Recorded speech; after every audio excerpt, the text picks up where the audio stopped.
Hello and welcome to the Simpsons Index, episode 300. Can you believe it? And look, just before we get into the show today, I just wanted to carve out some time just to send you listeners a huge thank you. Thank you for helping us achieve this huge milestone and all the downloads, likes, subscribes, social media interactions, at whatever level you've supported us. It just doesn't go unnoticed. So seriously, thank you so much. But I also want to carve out an extra big thank you for our supporters over at Patreon. You're truly heroes. We can't thank you enough. And yeah, I'm shouting out Grant Prusi, 16 Ounce Mouse, Philip Wolf, Timothy Burleson, Stephanie, Chris Tar, AlmightyK, Caleb982, nickibis, Teresa, DJY, David James Young, and Paul Walsh. Thank you lot so much for the support, and we really hope we've made it worth your while. And if you're on the free feed, please consider coming over if it's in your means, but if not, no worries. We appreciate any support. Anyway, we have a great podcast for you today, so let's get into it, but also check out Starring Springfield. Haha, snuck a plug in there. But nah, seriously, thank you so much to all of you out there, and yeah, let's get on with the podcast. The Simpsons Index, an online spreadsheet that is also a podcast. This is the podcast. Coming to you from SideQuest Studios, this is the Simpsons Index, episode 300. Woo-hoo! Well, yeah, it's a milestone episode, and I didn't tell you guys ahead of time. Fuck you. Yeah. There's cameras there. Oh my god! Oh, you got me! How long have the cameras been up? Not that I was doing anything in this podcast 15 months. You really planned ahead. So sorry, Elliot, for what you've seen. I'm not. I'll put the podcast equipment back. Sorry. Yes, welcome to this special milestone episode of The Simpsons Index, bringing back the Century crew, those the with us every 100 episodes. We got Clare Double L. Hello. Jordan Frost. Yo. Danny Rosewell. 100 years older, 100 years wiser. And here as always, except when he's not, BT Calloway. We're here. We're queer. We don't want any more bears. I want more bears. Well, let's ignore him. So today we are finishing up the last couple of episodes from the 20s that I haven't reviewed yet on the Simpsons Indexes. I was saving them for you guys. Thanks, man. You shouldn't have. In one case, you're welcome. In the other case, I'm very, very sorry. You shouldn't have. But the other thing we're doing today is we are ticking off one of the Simpsons shorts. Now, this short, The Longest Daycare, you would have already seen by the title. This is a short that was done before all these fucking Disney shorts that have been released onto Disney Plus lately that are just The Simpsons plus whatever IP Disney has available to them. And, you know, debated long about reviewing those shorts, and I've ultimately decided, fuck them. They're all failures. Like, you don't need us to review them on the podcast to tell you that. They're bad. Quick cash grab is what I hear from that. Is it even a cash grab if it's releasing to the streaming service? Yeah, no, true. Yeah. No one's subscribing to Disney Plus exclusively to watch these, surely. Or, like, if they are, that person should be studied for sure. Oh, no, I'm all about that new Simpsons life. You know, the shorts, anything from the 30s onwards. The exclusive Disney Plus only episodes? Yeah. So, look, I wanted to do The Longest Daycare, though, because this existed outside of that Disney deal. And this was a kind of a special little short that they made. And they made this to be played before the movie Ice Age Continental Drift. Of course. Look, was that the third or the fourth movie? Fourth. Oh, okay, good. The real peak Ice Age era. Oh, yeah. They picked back up, yeah. Yeah, they said, you know, you got to get through the first three until it really gets good. Yeah. Yeah. Yeah, Ray Romano will grow on you. Whether you want him to or not. Like a mold. Ice Age isn't Disney, is it? No. Like I said, this was produced before Disney bought Fox and all its properties.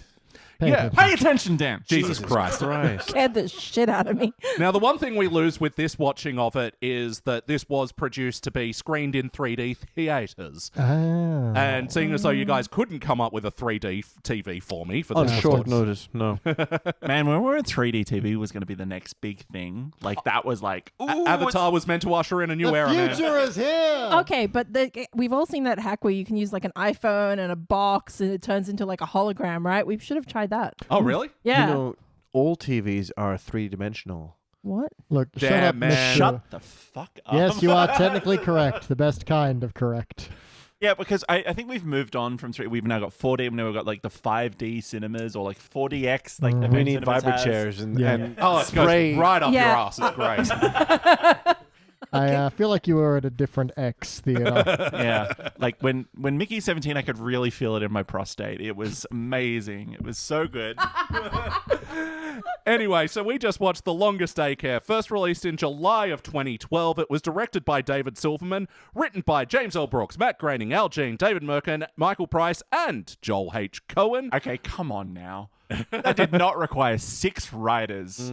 Somehow less writers than are listed in the Simpsons movie for having written the Spider Pig song. That's insane. But There's- okay, sure. There's like literally 12 writers for that song. That theme Oh was my essentially God. already written. I know. Yeah.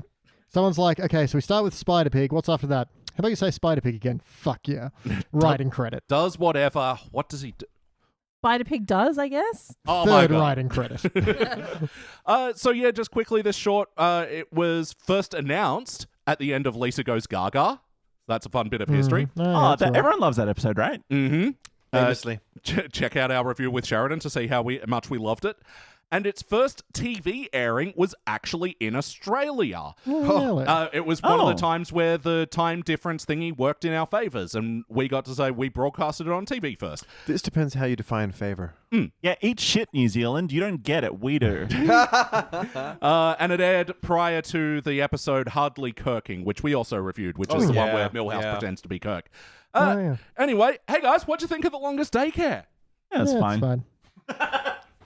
Oh, look, I like that they obviously tried to make use of what I now know is like a 3D effect by Yes. really putting interesting perspectives and stuff. I liked watching that. Like that, I thought that was quite cute. Yeah, it did bring to mind a sort of like, I don't know what era of cartoon it was, but that sort of, the weirdly sort of like fisheye lens looking sort of perspective that they use, which I don't know, was that like 70s, 80s sort of Warner Brothers maybe or something like that? But like, Yeah, because we always talk about it, the Simpsons in the classic era, they fought hard against doing like the rubbery Disney sort of animation, but this Yeah. is one where they were like leaning into that a bit, but yeah, it felt more to take advantage of the 3D effects rather than, to ape a Disney or Warner Brothers animation style. Yeah. Sure. But no, I mean, a cute little short, Yeah, that was kind of my takeaway. It's cute. mostly silent, focusing on Maggie's day at the longest daycare. Yeah. Yeah, I mean, like, I can't remember what is that monobrow kid's name Gerald. again? Gerald. Okay, I just hate him. Oh. I just don't like him at all. Like, I Not know, just you that Maggie has a blood feud with him. I guess it's just like I know he's supposed to be sort of unpleasant. Like he's sort of the antithesis of a lot of the sort of like cute baby stereotype. But He's the Waldo to he her just Oddlaw. irritates me. Yeah. He's like a male version of an odd Lulu. Yeah. Throwback. Throwback to things that didn't happen on pod. You wish you were here. But yeah, like I liked this experiment for Simpsons stepping outside Sure. their usual thing and doing a largely wordless short that Yeah, was not only that, doing a short before a movie. That's a very old-timey. That's where cartoons really began. yeah, absolutely. I do wish they did that more often. Yeah, Like, not just I- Pixar joints, but Yeah, actual... yeah. I mean, it's nice. It's like a little treat as opposed to hours light and hours of digestif. ads An aperitif. for local restaurants that you're never going to go to. Yeah, but I mean, with so many cartoons being like animation being brought into the forefront, and especially ever since The Simpsons, not just a thing for kids anymore. It would be nice if more studios or whatever would produce a short to go before a movie. I was going why to say, not? it's sort of like that the Pixar thing of Yeah. like, having that. I mean, look, until the unmitigated disaster of like, what was it, Olaf's Summertime Jam or whatever that was, I think. Springtime for Olaf? Yeah, or that was Beetlejuice like, Goes to it was Hawaii. fucking like 25 minutes long Oh, before really? a movie. Really? And people were like, holy shit, this can't be this long. And I think they cut As- it for the Australian release Because because you it would wasn't in it. assume you were in the wrong film. at Yeah, that because point. you're like, this can't be going, because all the best like Pixar shorts are like 3-4 minutes long. They're a simple idea. It's very quick. And look, to its credit, this is like a very quick in and out. It doesn't dwell on anything too long. It doesn't feel dragging it out. Yeah, It here's is the thing. quite good. Even if yeah. there's a part you don't like, it's so short, it's gone. So Yeah. It's a cultural shift. It's a paradigm shift. Remember when like getting a support slot was a huge step for a band's career? yeah. Oh yeah. I think animating studios are too proud to take support slots. Yeah. If the Simpsons can step down to a support slot, everyone can. But yeah, like it's a short, simple story. Baby Gerald is smacking butterflies against the wall and calling it art. Maggie sees a little caterpillar, does a pop-up book, realizes that it will become a butterfly, and then it starts Doomed to fall. Yep. And then, Baby Gerald goes after it. Oh. Just wanted to make sure I got anonymous on mic. We get a lot of cats on this We podcast, do. surprisingly. Way more than we thought. Yeah. And then, Maggie sets about protecting this Butterfly. butterfly. It's chrysalis at this stage. Is that what they call it? Chrysalis. Some Chrysalis. mutant butterfly, let's be honest. That's Let's a be very honest. quick gestation It's period. so quick. Yeah. Well, nuclear Good power on plant, it. It something, needs to something. be. Like, they obviously have, in this daycare where their lifespan is obviously very limited, they have evolved To be fair, Maggie's entire day is like 3 minutes. So clearly time is accelerated in this place. This is true. This is like you're looking through the eyes of, like, for example, like a mayfly that lives for about 24 hours, right? So each second is hours and hours, BT, what's something that stands out to you from this shot? Oh, she has a color called bleakest black, and I wrote that down. Yeah. Fuck you, Anish Kapoor. That's what the Simpsons writers are definitely saying by that for sure. 100%. Don't know what that means. That's the guy who made who bought the rights for Vanta Black or like Blackest Black or whatever, and then wouldn't let anyone else do it. And so someone made Pinkest Pink and said anyone can buy this except Anish Kapoor. And then Anyway, Of course. Yes, who would have thought? Well, fine. Did you know the reference of The Longest Daycare's reference to The Longest Day of D-Day movie? Yeah. I thought it was The Longest Yard. No. No, this is a shameful high five. I take that back. No, it's the Burt Reynolds version, not the Adam Sandler version, right? Yep, definitely the one I saw. Claire, what stood out to you from this short?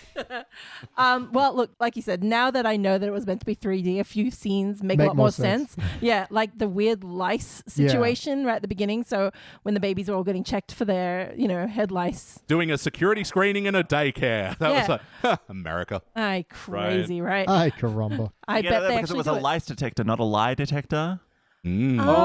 Oh. Anyway, the baby with Longest lice yard. ends up getting let in, so I don't know what the problem is. But Guy. they have it all coming out of the screen at you, which was quite disgusting on our size of TV. Yeah. So Yeah. I can only imagine it was horrifying. That was in the big definitely screen. a cinemas in fourth 3D. 3D shot.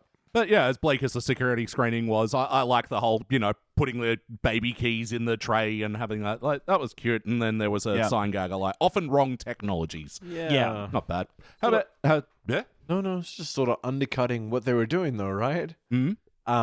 What's that to you for better or worse? I go last. Oh, damn. What stands out to you for better or worse? Damn, he's good. Got me. He got me. Yeah, well, Uno reverse card, Dan. Shit, I'm kind of flailing. Give me a sec. How about you, Look, Jordan? What stands out to you? I liked the reference to, the forethought in this to reference 2025 Osgood Perkins movie, The Monkey. Crazy. Like that they would think to Really look that far get in the advanced. future. And then Well, get, it's based off a Stephen King short. Yeah, Maybe it was exactly, written. Yeah. No, I think for me it was the fact that Marge would enroll Maggie into an Ayn Rand, Ayn Rand They've done it daycare. before. I know, but it just seems so it's explicitly called It's in the name. the Ayn Rand, whatever. And they even have Raggedy Ayn Randies in the. Yeah, and Yeah. it looks suitably miserable. Yeah. I hope her soul is in With a little hell. cigarette on a stick. Take that, Ayn. Yeah. If that is how you pronounce your real name. We Well, try she not ain't to. coming back to correct you. Yeah. Who's going to know? How about you, Danny? Well, It's on your grave. I think what stood out to me was the music. We have a bathroom, They were Jordan. really taking a different direction than standard Simpsons approach to background music and Foley.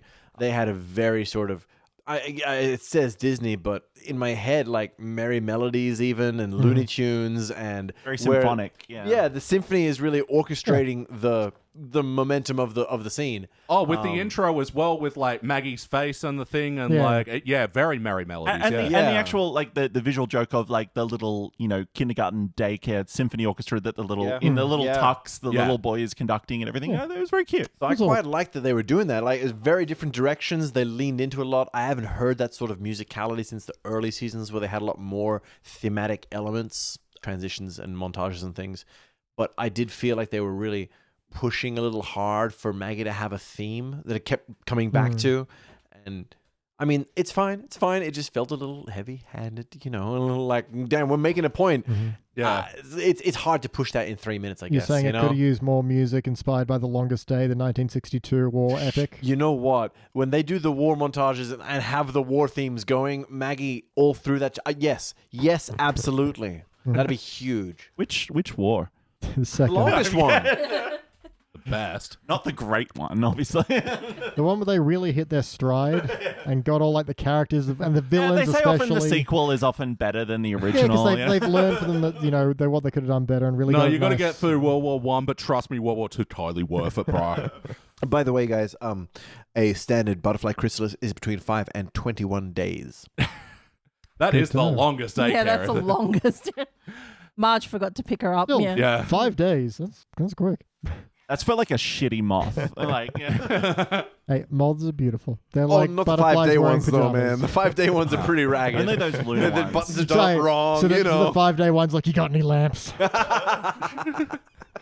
I'll take a fucking an LED. I don't care. Take an open candle. I don't care, man. And the so thing good. that stands out to me, I gotta say, the ending actually got me, where the butterfly finally emerges from the cocoon and then goes to fly out the window, and then baby Gerald, he pulls the blinds down, and then Bastard. they get the music cue for, is it Pagliacci? The da-da-da-da-da-da. Pagliaccio, we are all out of Rice Krispies. Yeah. Yes, as made famous by the Animaniacs. Yes. Or What? I'm not going to fight you Or on that. I don't wanna Pagliacci, I reference guess. Seinfeld, maybe. I don't know. Whatever. True. Yeah. That was pretty But good. yeah, Maggie's like heartbreak then as well. I thought they sold that moment great. Yeah. Well, I mean, in the context of the show as well, she sold it very well too. Yeah, because she had was- to make sure that he Baby thought- Gerald. Brilliant Yeah. acting. Yeah. The He knows stupid that baby. the real thing he wants is suffering. It's not about the butterfly. He just wants to watch her break. Can I ask? Some babies just want to watch the world burn. Some babies are about the size of a tangerine. Hey! Can I ask, did anyone notice whether she had a blue ribbon on before? Because I only Yes, noticed it because after. she took it off for the metal detector. Oh, she did too. Yeah. Thank you. Yep. So, yeah, snuck the butterfly out as her blue ribbon. Fucking Gerald got worked. I got worked.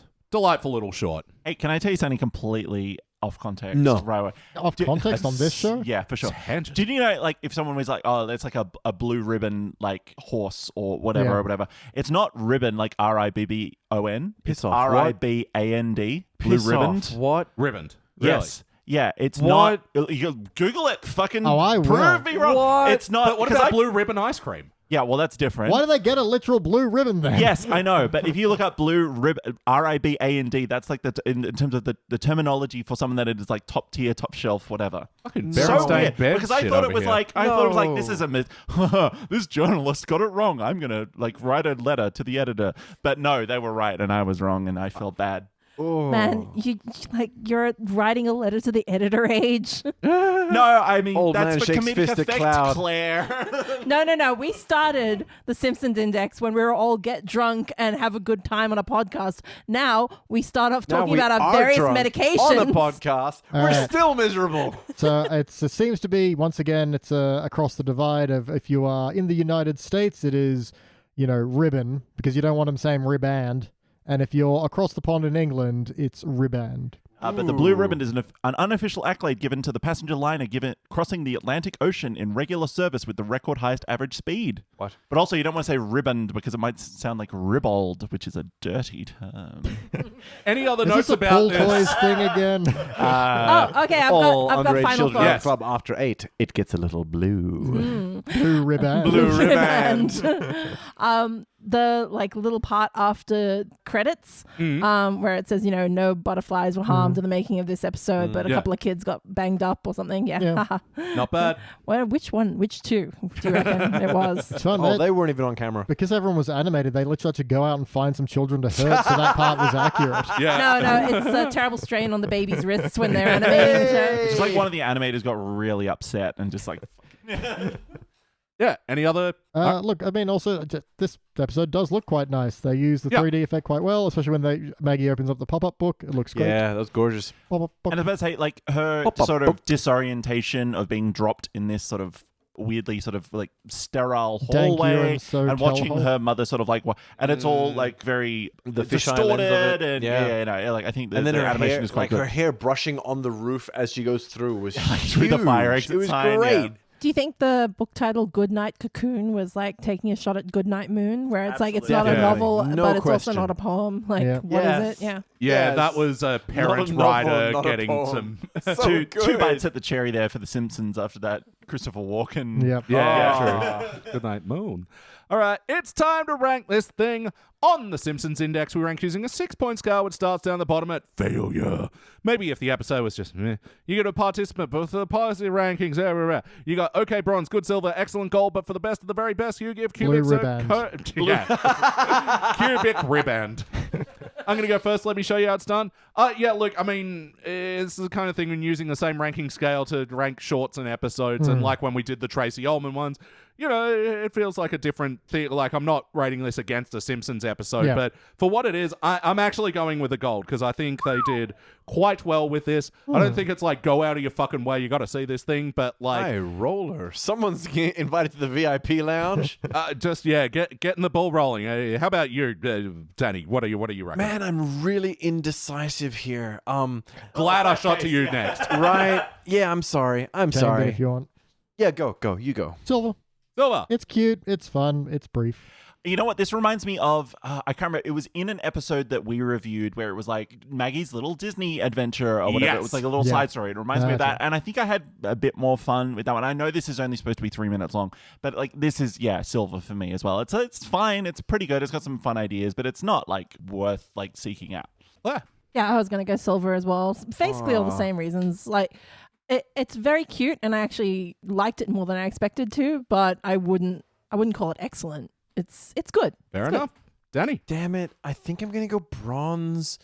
I'm like talking about it here, I kind of enjoyed because I enjoy the idea of it, you know? It's a cute short with Maggie on a little adventure romp. She's got a nemesis, there's an arc, there's a story, blah, blah, blah, blah, blah. And there's a little punchline twist right at the end. All the things are good. And the music is trying to underscore symphonically what's going on. All things that I like. And yet the whole way I was watching, I was like grouching on it, being like, oh, they're really trying to suck up to me and fucking ramble, He was doing that the whole time. Yeah, it was Grumpy old man, Daniel. grumpy old man shakes fist at cartoon. Why don't cartoon characters play the ukulele anymore? I don't like that cartoon characters are trying to make me laugh. Well, I don't know. It's hard to put my finger. Go on. You get your zinger Follow in your too. heart. No? You told me to, so I'm not going to. Well, now I don't want to. All right. Well, that averages out into a silver by way of split decision. It's UFC rules. Yay! So, yeah, you three are right. Damn! All right. Now we're going to go watch an actual episode.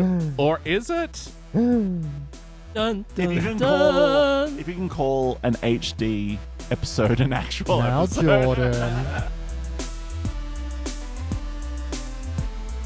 And we are back, and we just watched an episode. What an episode it was. Let's get into it. This was Season 29, Episode 15, No Good Read Goes Unpunished. First released in April of 2018, it was directed by Mark Kirkland, written by Jeff Westbrook. In this episode, I'm waiting for this part. Butts getting Fuck into happened. Minecraft, but they call it Tunnelcraft. And yeah, I forgot this was an element of this episode, but Yep. Homer won't let him go to Tunnelcraft. It's almost like there's one aspect that overshadows everything else. Indeed. So Bart learns from reading The Art of War by Sun Tzu how to manipulate Homer into taking him to Tunnelcraft Con. Is that the Ace plot? And in the Yeah. other story, Meanwhile, back at the ranch. Marge's favorite book from her when she was a kid turns out to be problematic, and they use it as a very bad metaphor for the whole Apu situation. Hey, y'all, what do we think? Oh man, we all said at the end of this episode, like, did we skip to another episode halfway through? Because it was like so bizarre. I was like, wait, why is Homer being Flanders now? Like, why is Marge at the universe? Like, what is going on? Like, it was such a strange mishmash of ideas. Like, it's so, like, I know we're all, like, we're 196s in or whatever, but, like, I still don't think I fully would have appreciated this sober. Anyone else try to do the math of that and realize you can't do math? Anyway. I thought he was calling us a 1, a 9, and a 6. I was trying to find out like who was what. That's Which is actually extra weird because there's 4 of us. it's a 584. Which is extra if weird you want to 'cause know. there's Boom! 5 I just know maths. Fuck you. I like that there's a 1, 9, a 6. Like, but there are 5 of us. 2 of us don't even make the scale. I'm the 1. Claire's the 9. Aww. Have we got to fight it out for the 6? That's because I'm sitting next to you and I can stab you. I think the problem is, and like, I don't know, maybe you can disagree with me, but we were all having a very good time for like the first half of this. Like, I think we were all laughing. We were picking up on some jokes. I mean, Elliot wasn't because he knew it was coming. But yeah, you read the situation perfectly. Yeah. I'm like, guys, enjoy it while it I'm lasts. not going to lie. I liked what I realized. I'm gonna be like looking over at you, and you were just so stony faced, and we're like, No, he's stoned. It's different.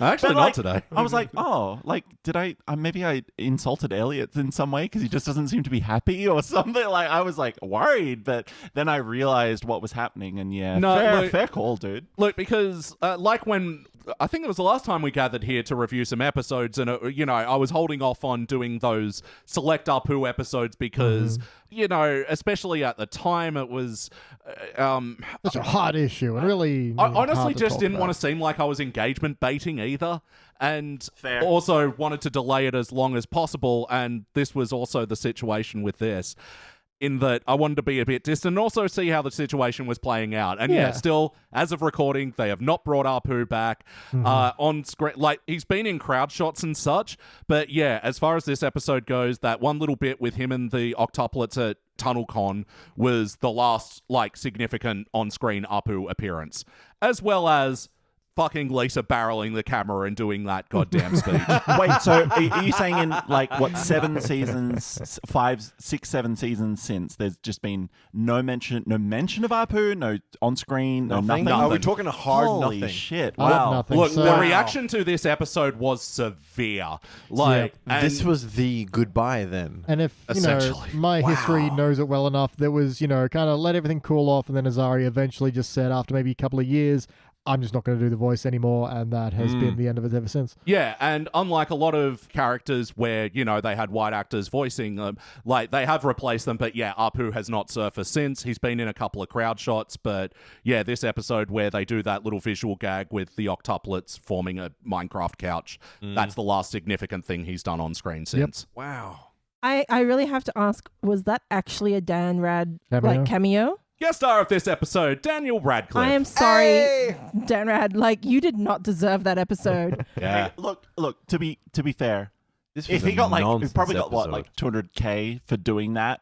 Easily. Like, He doesn't get out of bed for easily. 200K. 30-second thing. No, you know what? He does such random. He did like horns. He did guns. He's doing whatever he fucking wants. I mean, horns and is like, not I just got to rando. check off my checklist. I want to be in He the did the Simpsons at farting least corpse once. one. He did the farting corpse. That's one. usually the first one they brought up. We did Swiss Army the Man guns is good. bolted to his hands one. Yeah, and Paul Dano, who got his head got so hot during the Batman guys.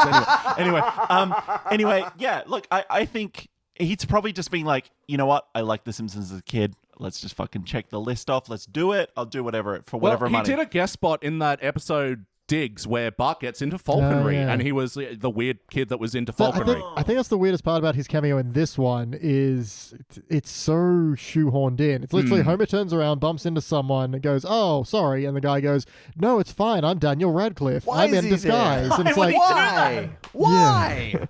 I mean, I would have appreciated that joke had it not been past the point of the episode where we had already checked out. checked Yeah. out. Well, mentally we had put up a protective barrier, Yeah. Well, I think that's the because I forgot he was in this episode, and I think that's maybe for the benefit that everything else about it overshadows Daniel Radcliffe's involvement. Yeah. For sure.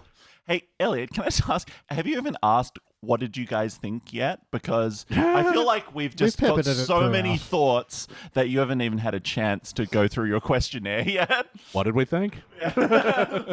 I think like Claire said, the first half, you know what? There were some decent laughs in there, like some stupid little jokes that Sure, like maybe they hit some days, sometimes they don't, but it was okay. And then it just shifted so dramatically. Yep. And it was just hard to get past that for the rest of the episode. And also because I think they were like, they Frankensteined two episodes together because it just took this weird turn. And I don't know what to make of it.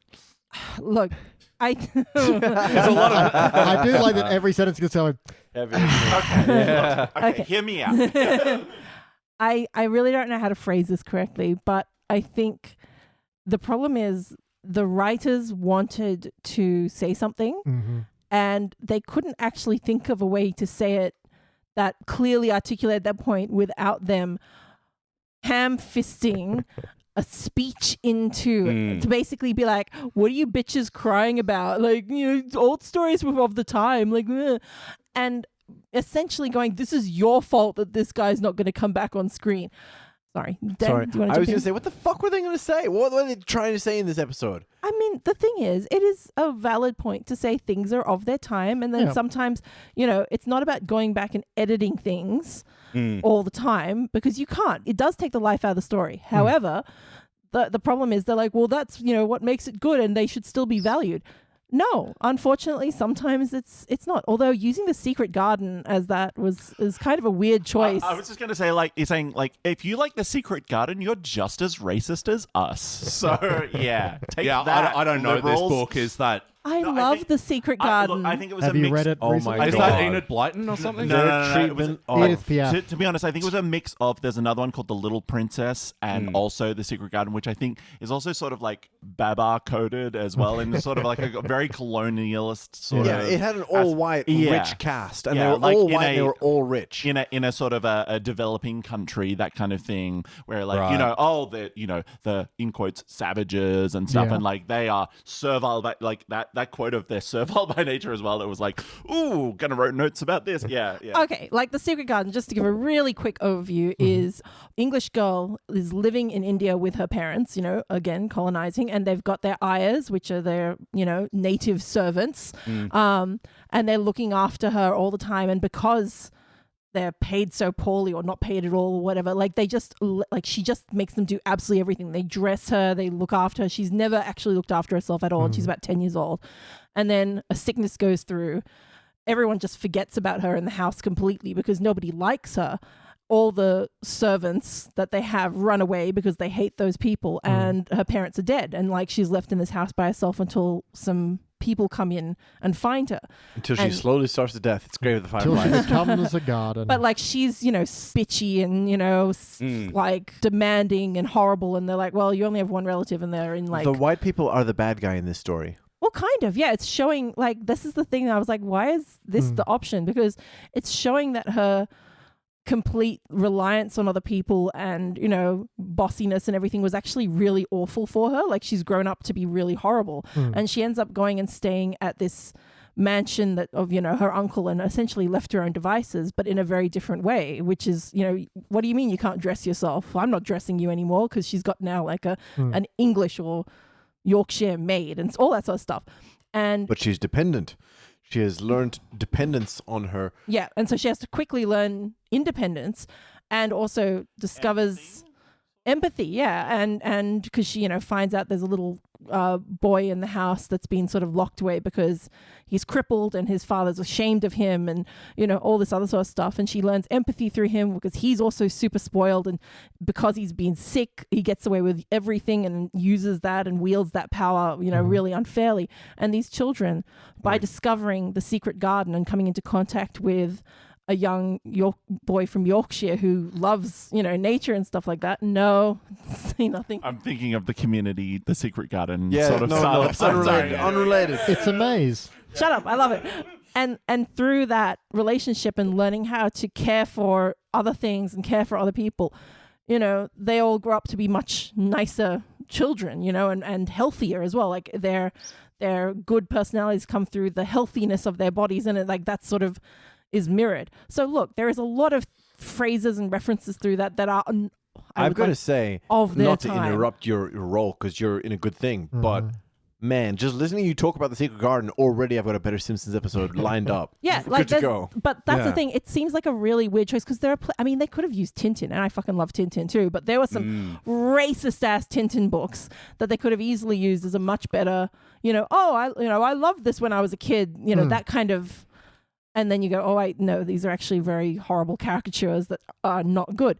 But it just seems like a really weird book to pick because. Again, there's phrasing of its time, but it's not really it seems heavy like, on that messaging. Well, it doesn't seem like a one-to-one comparison of the situation that The Simpsons found themselves in. And it almost felt like they were kind of going too far in that direction with, a text that, I think you're right. Like, its elements are like pointing it out the whole way. And it's like, unlike The Simpsons where it's just like, cop it on the chin. You didn't do the right thing at the time.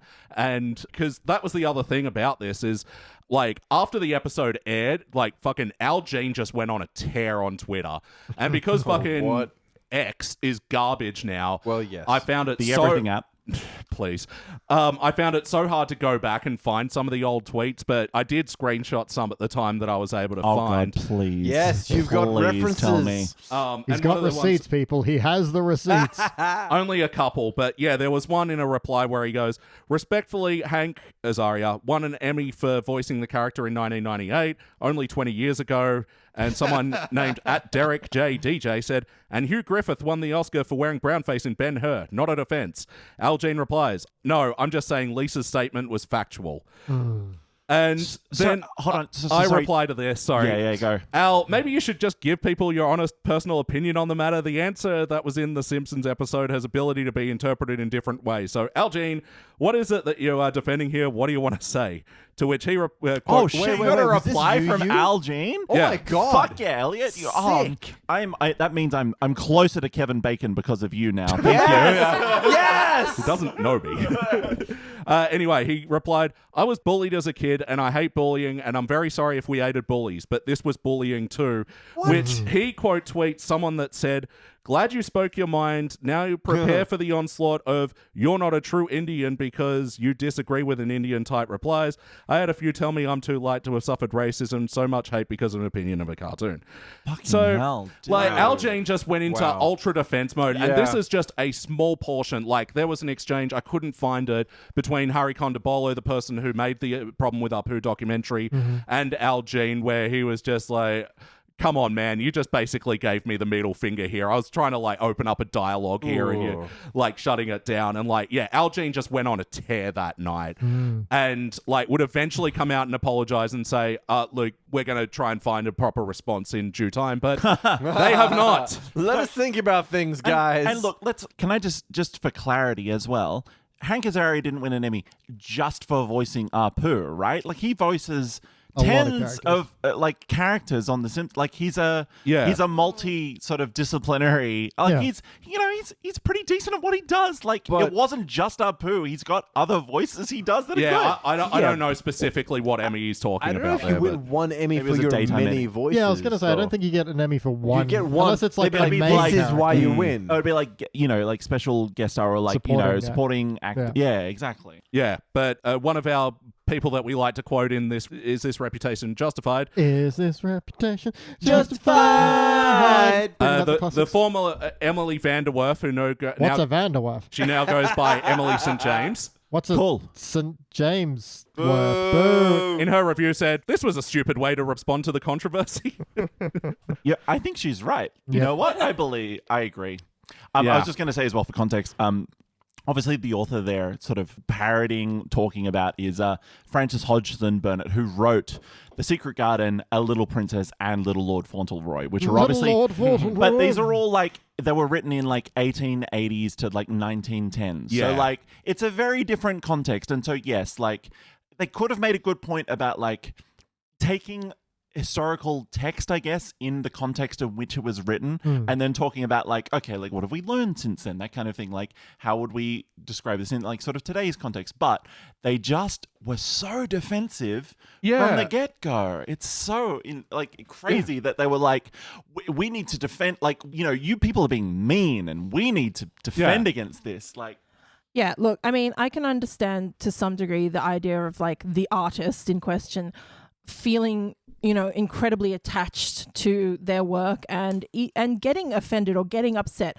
But when you're in like the amount of effort it takes to make an episode, the amount of time, the amount of writers' rooms, all that sort of stuff, you think at some point they would have simmered down and like they could have had that be a very different lesson with, Marge having that thing going, oh God, what do I do? This book is not the same anymore. Lisa, who does often take on like a parentified role, could have come in and said, it's okay, Mom. Like, it's okay that you liked it, and it's got good memories for you. Hold on to those. But it's not a book that I will enjoy, or it's maybe we can find a book that we like together. Like, even if they didn't directly address it, they could have just, I don't know, had a more fucking reasonable response to say maybe there is no 100% right way of looking at every single aspect of the situation, but maybe some things just need to be moved on from. Well, I think their biggest problem is, we mentioned it before with like, how many episodes at once are we watching right now? Because, it's the waters are diluted because of the whole Tunnelcraft story. Yes. But also, this story is also muddled because Lisa barrels the fucking camera to deliver this speech. 100%. Oh my God. It's not like they're trying to make a bigger point using their... It's not using a metaphor. For a while is using a metaphor. It then eventually wheels out a cannon, aims it directly at the screen, and just like boom. And then just the tag of, we'll address this problem in the future, if at all. Like, that is... But the thing is, like, if they just done that, you'd be like, oh, okay, geez, that's a bit, too much. But then having the framed autographed picture of Apu on Lisa's nightstand as well. In case you didn't know what they were referencing. It's just like so on the nose. Like, how can they dare to put this to air? It's just... And to use Lisa to do it as well. Yeah. Like Lisa would be the one person in the Simpsons canon. Jordan, you don't have a framed photo of your local convenience store owner on your nightstand? Of my local racial stereotype? Oh, absolutely. Is that all you see him as? No, he's a working man. Fuck you for setting me up, Age. But no, it's crazy that they like anyone who watches The Simpsons. I mean, in season 29, like God, who? But like, I know. But you have to, Elliot. Anyone who's watching who doesn't know what this like speech is about, and then has to have the little up because I mean, look. This is going to be a stupid little Jordan Zanicon. What is that? Stupid little Jordan Zanicon! like, what is that? What? Like, are they really leading us to believe that is actually like something that would be on Lisa's nightstand? Like, come on. It makes so little sense from every conceivable angle. I mean, it could have easily been Homer delivering that kind of message because, I mean, I think if you're going to ham-fist a message in, but they picked Lisa deliberately because Lisa is the intellectual. And so by having her say those words, they are making sure that you know that this is the correct opinion. And if you have a different opinion, you're an idiot because Lisa is the one that always delivers the moral thing. The moral, she's moral, she's intelligent, she's educated, she's progressive. So therefore, if she's saying, you guys are fucking idiots, then you are idiots, and I hope you feel stupid. Like, just calm down. I know that on a personal level, you guys were mad. You miss your character. It's very sad. Just think before you put this out into the air. Like, you're allowed to feel what you feel and be upset about it on a personal level, but then, like, at some point, you've got to realize maybe this isn't what people are actually saying. That's your knee-jerk reaction, and you've just carried it through all the way into making an episode about it. Like, no, it's the children who are wrong. Exactly. 100%.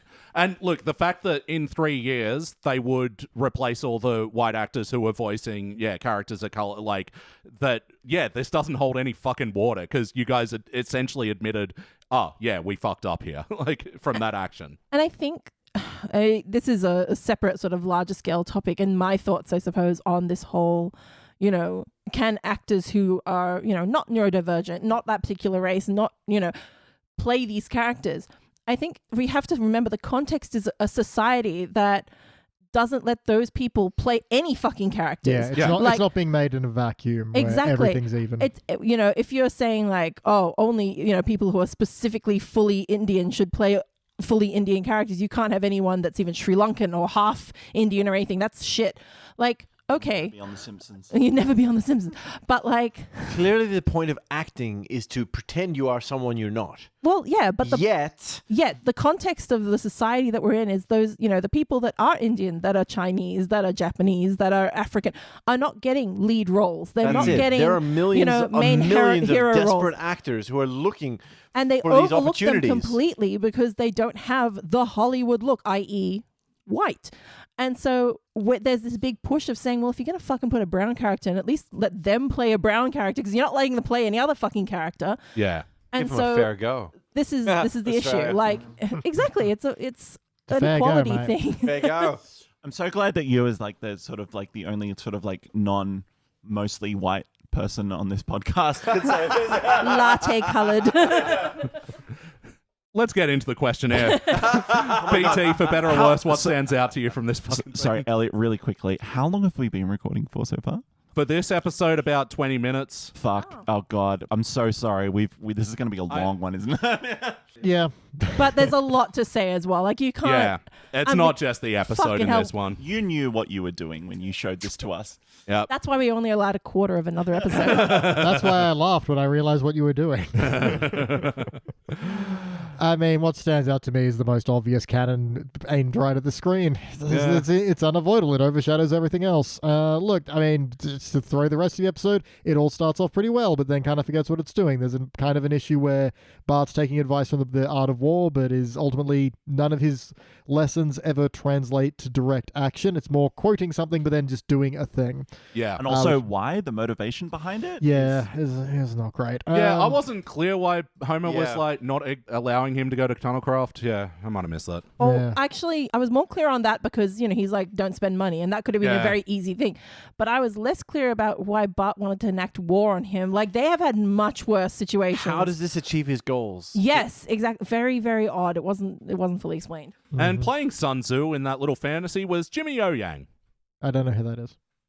Is He in was in stuff? Silicon Valley. I haven't seen that. He's a stand-up comedian. I Quite haven't funny. seen stand-up. Ever? Quite a thing I've seen. Ever. I've seen The Simpsons and some episodes of Frasier. Actually, he's in a show with Ronnie Chang that I was watching recently that I've only watched the first episode, but it was interesting. Oh, I recognize his face. He's just got Yeah. like 3 phones shoved in his face. Like, this guy, idiot. Yeah, he's that guy. I know him from stuff. I think he was in an episode of Frasier. New I love Frasier? Frasier. No, not New Interior Frasier. Chinatown. Has anyone seen that? No, he was Oh. in Space Force as well, a little bit. Space Oh, Force. yeah, I saw Yeah, that. so bad. Everyone I mean, remembers The Space- Monkey it was the King. Space Force. Everyone remembers Space Force is a real thing. God, that's funny. He was in Minions: Rise of Gru. As what? Henchman Minion. number 1. Oh. Not a minion, a henchman. Crazy They're Rich Asians. Is Minions Was he Rise one of the Gru, crazy rich Asians? Is Minions Yes, I Rise think of so. Gru the one where they explain why they didn't work for Hitler? Because they were sealed in a cave Yeah. or something. Yeah, so because the minions, their whole backstory, I'm just going to I will On the once again Minion say- Index. On the Minion Index, the whole reason that the minions exist is to follow the most evil person in the world. But then, like, they blinked and thought, well, that's actually a really bad idea to have put out there because Hitler, Yeah. also Trump. But, like, they had to freeze the minions in ice, so they completely skipped the early, yes.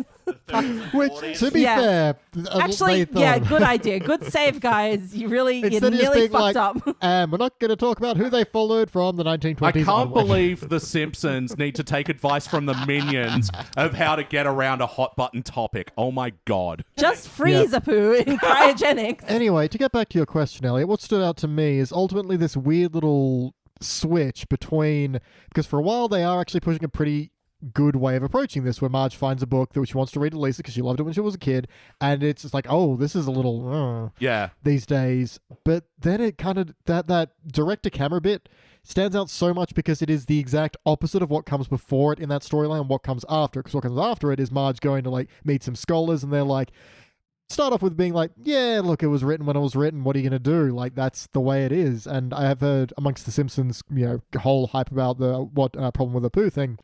Obviously, The Simpsons was a product of its time. The trouble was its time never ended. Yeah. And so it's hard to Yes. judge it by the same things because it Been just renewed kept for going. 4 more seasons. Yeah. It is still a product of its time. Yeah, and so the things no one would have thought twice about if it had ended in season 8, that became a problem when it became season 29. But just the fact that there's this whole, you've rewritten it, Mom, and now all the character is gone. It's like, that's not how And also- character works. Exactly, and she'd listened to one line of the book at this point, and also the ham-fisting of the use of cisgendered into there, like a cis woman, and I'm like, It's like that, which was never the issue. never the fucking issue. Can I just say, I'm just happy that Marge used the word cisgender without rolling her eyes and actually used it in a correct sense. At least that was... It was written with eye roll, though. The problem she is- chose to use that to try and update things, to make it less insensitive. The problem is Marge is not the villain in here. It's the writers that are the villain, which Yeah. sounds really crazy. Yeah. But the writers are doing it because they want us to hate it. They want us to find it annoying and stupid. and And they isn't use bloody Lisa millennials. to represent what they want us to be. Bloody woke Lisa. Yeah, but that's it's like- not just about racism. Now you're bringing in all these genders and all this crazy pronouns. I'm so old, I can't understand any of this. But that to me is also part of the problem of that scene, is that there's also a lot of things where a character is racist, but not necessarily the book or the movie or whatever else. Whereas in this moment, the writers are speaking directly through their smartest character to point to you and say, you are overreacting, instead of the rest of the episode, which is a bit more of a... has a sort of, it was made when it was made. We can't change that. And it could have been much easier and still quite funny, I think, if they just had, because they have Marge coming in with all the changes in a book. She's like, okay, I'm going to read the story. And she opens something. So she was born in, wherever. She moved to...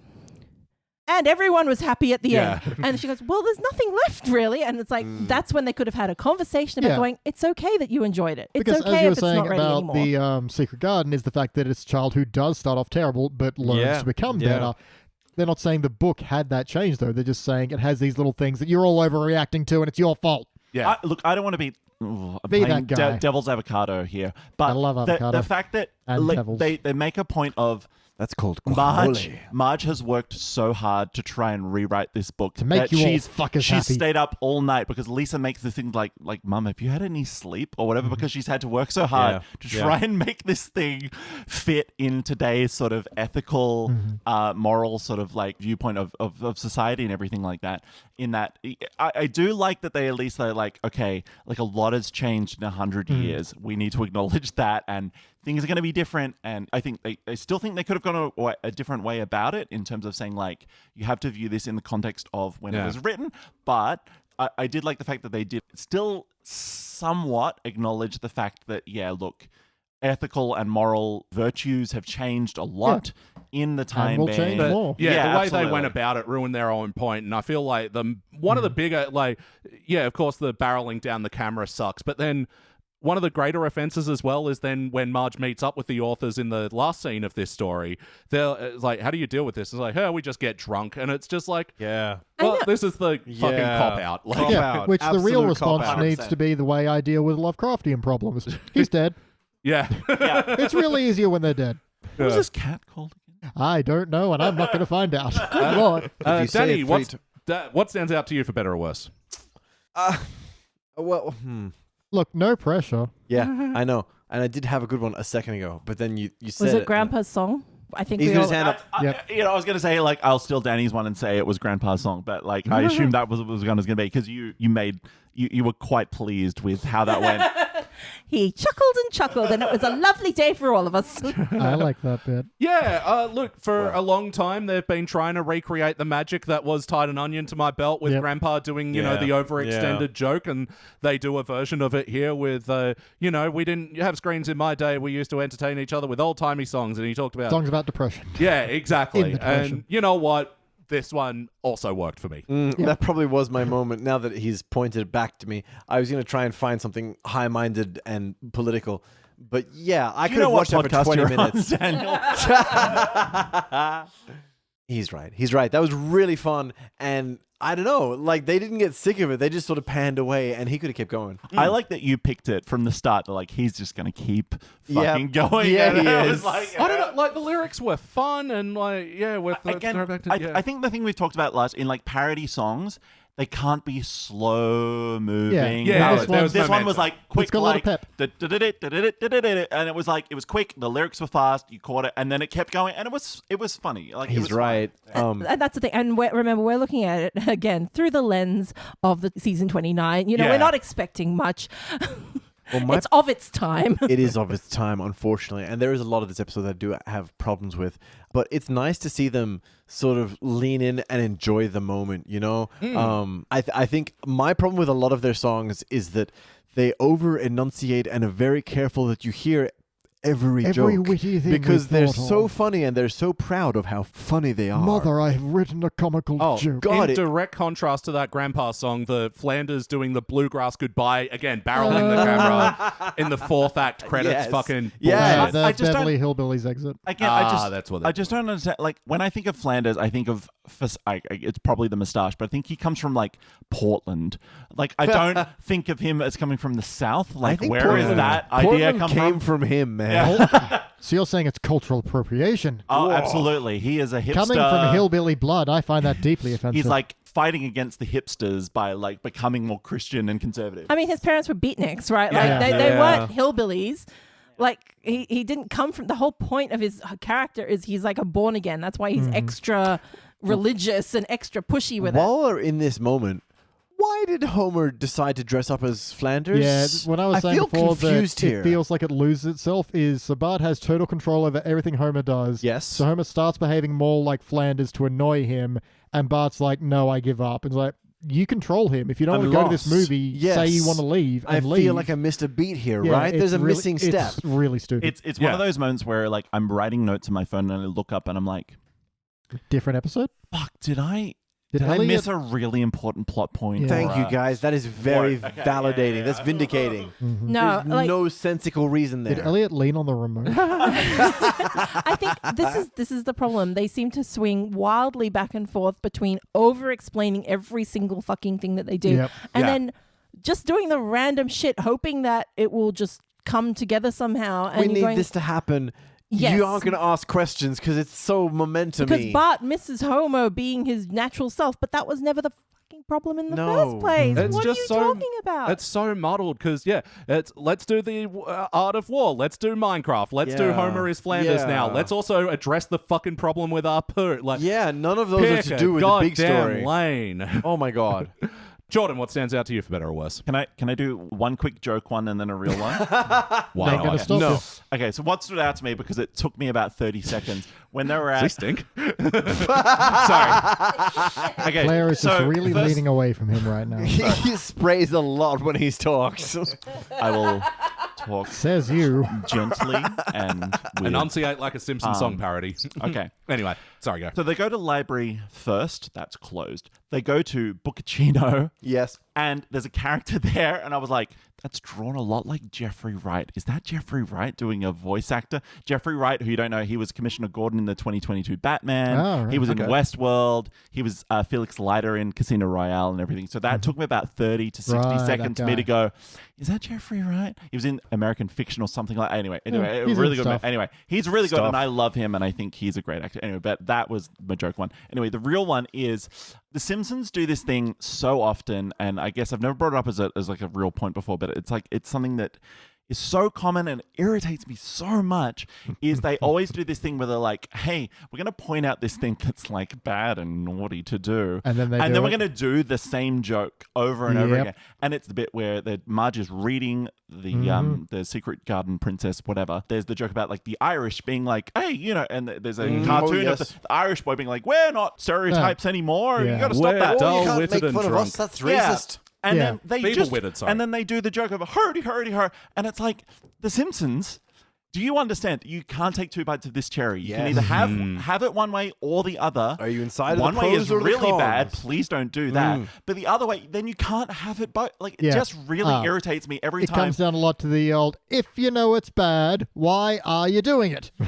And look, the point that they were trying to ham fist again into it, that I think they were trying to do, is that, you know, oh, you're only complaining about this stereotype, but you're fine with all these other jokes we make. Ugh. But Yeah. the thing is, nobody was actually complaining, in my opinion, about getting rid of Apu completely. A lot of his Or character... Apu specifically. No, a lot of his character was perfectly fine. The issue was that when they did lean into these stereotypes, it had the context of being done by white writers to a, you know, white voice actor for jokes. It's okay For a wide audience. For a white audience, mostly, yes. Who were then, bullying people from Southeast Asia by calling them Apu and like quoting lines from the show at them and shit like exactly. And that might not be everybody's universal experience of the character, but it was happening. And again, it's the context in which these are happening. They don't happen in a vacuum. So for them to talk about these, one-off jokes and things like that, the problem with Apu is the only Indian character in the whole show works in a convenience store? He works in a convenience store, but it wasn't even that. It was, they showed a lot of good parts about his personality through his work. He's hardworking. He does all these things. I think the jokes we've already liked more about Apu is him as a hyper fixated overworker. That's the word I want. Yeah. Yeah. And look, that could have easily, that's a stereotype too, just same as, Asians are good at maths. Like it's still a stereotype and it's still not. But it can be a stereotype. Also, no. It can be a characteristic anyone has. Exactly. But it was just the other jokes that they put in throughout the seasons. Some of them maybe were a little bit hit and miss because, again, of that context that they were made in. If it was in a more mixed writer's room by, a voice actor that agreed to say those lines to go, yeah, this is fine. Like, I'm comfortable. It doesn't mean that it's going to be okay for everybody, but it allows, at least they're employing people and they have opinions of people whose culture it is. No Indian people at all were involved in approving those jokes at any point. Let's be fair. I don't personally know if any POC were heavily involved in the writing process of a lot of Simpsons episodes. I don't know, maybe they did. But it still feels like a bunch of white guys in a room making these jokes, thinking it's okay. And it just comes off so uncomfortable. Even in season 29, they should have known. Some of this stuff, And, we're talking about Bob's Burgers with Marshmallow, the character there. Yeah. Everyone said, hang on, Marshmallow's been voiced by a man. You should use a transgender woman if that's what she's supposed to be. And they went, oh, yeah, you know what? You're right. And they just swapped it.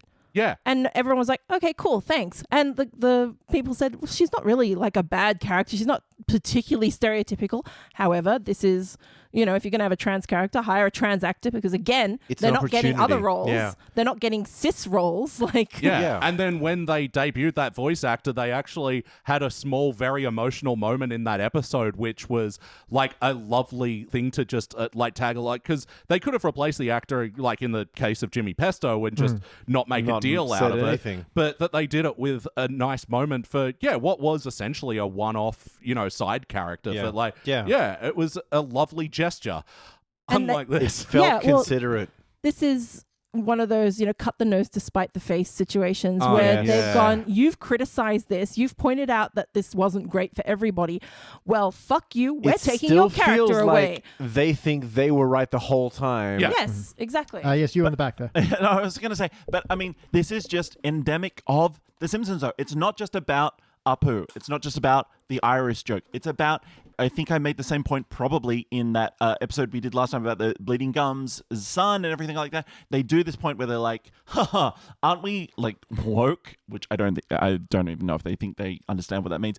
They feel like they understand social issues, but then they're like, and so because of that, we can make this joke, which is still pretty offensive. And it just happens so often. And I'm not going to go through it with a fine-tooth comb, but I feel like in that early 1 to 10 seasons, I don't feel like they did that as often because it was just more about family dynamic, work, that kind of thing. And then they were struggling for things, and then it started becoming this big issue. And they think they can be, I'm making the point so I can make the joke as well. And I hate that. I hate it so much. Yeah, that's fair. The Simpsons were very liberal in the beginning. They were definitely a left-leaning situation. But as their Gen X/Boomer, writing group aged, they did the thing that their generation does, and they became more conservative. They didn't even realize, they think because they had this in their past, that they've done all the learning they need to do.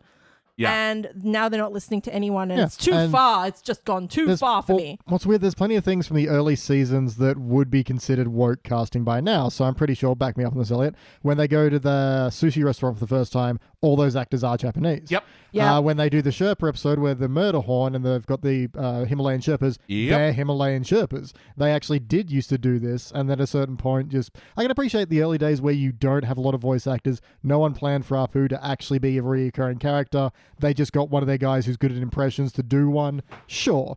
But of course, that was the time, and like I said before, Simpsons' time never ended, so it grew into this era where it became a problem. And what stands out to me, for better or worse?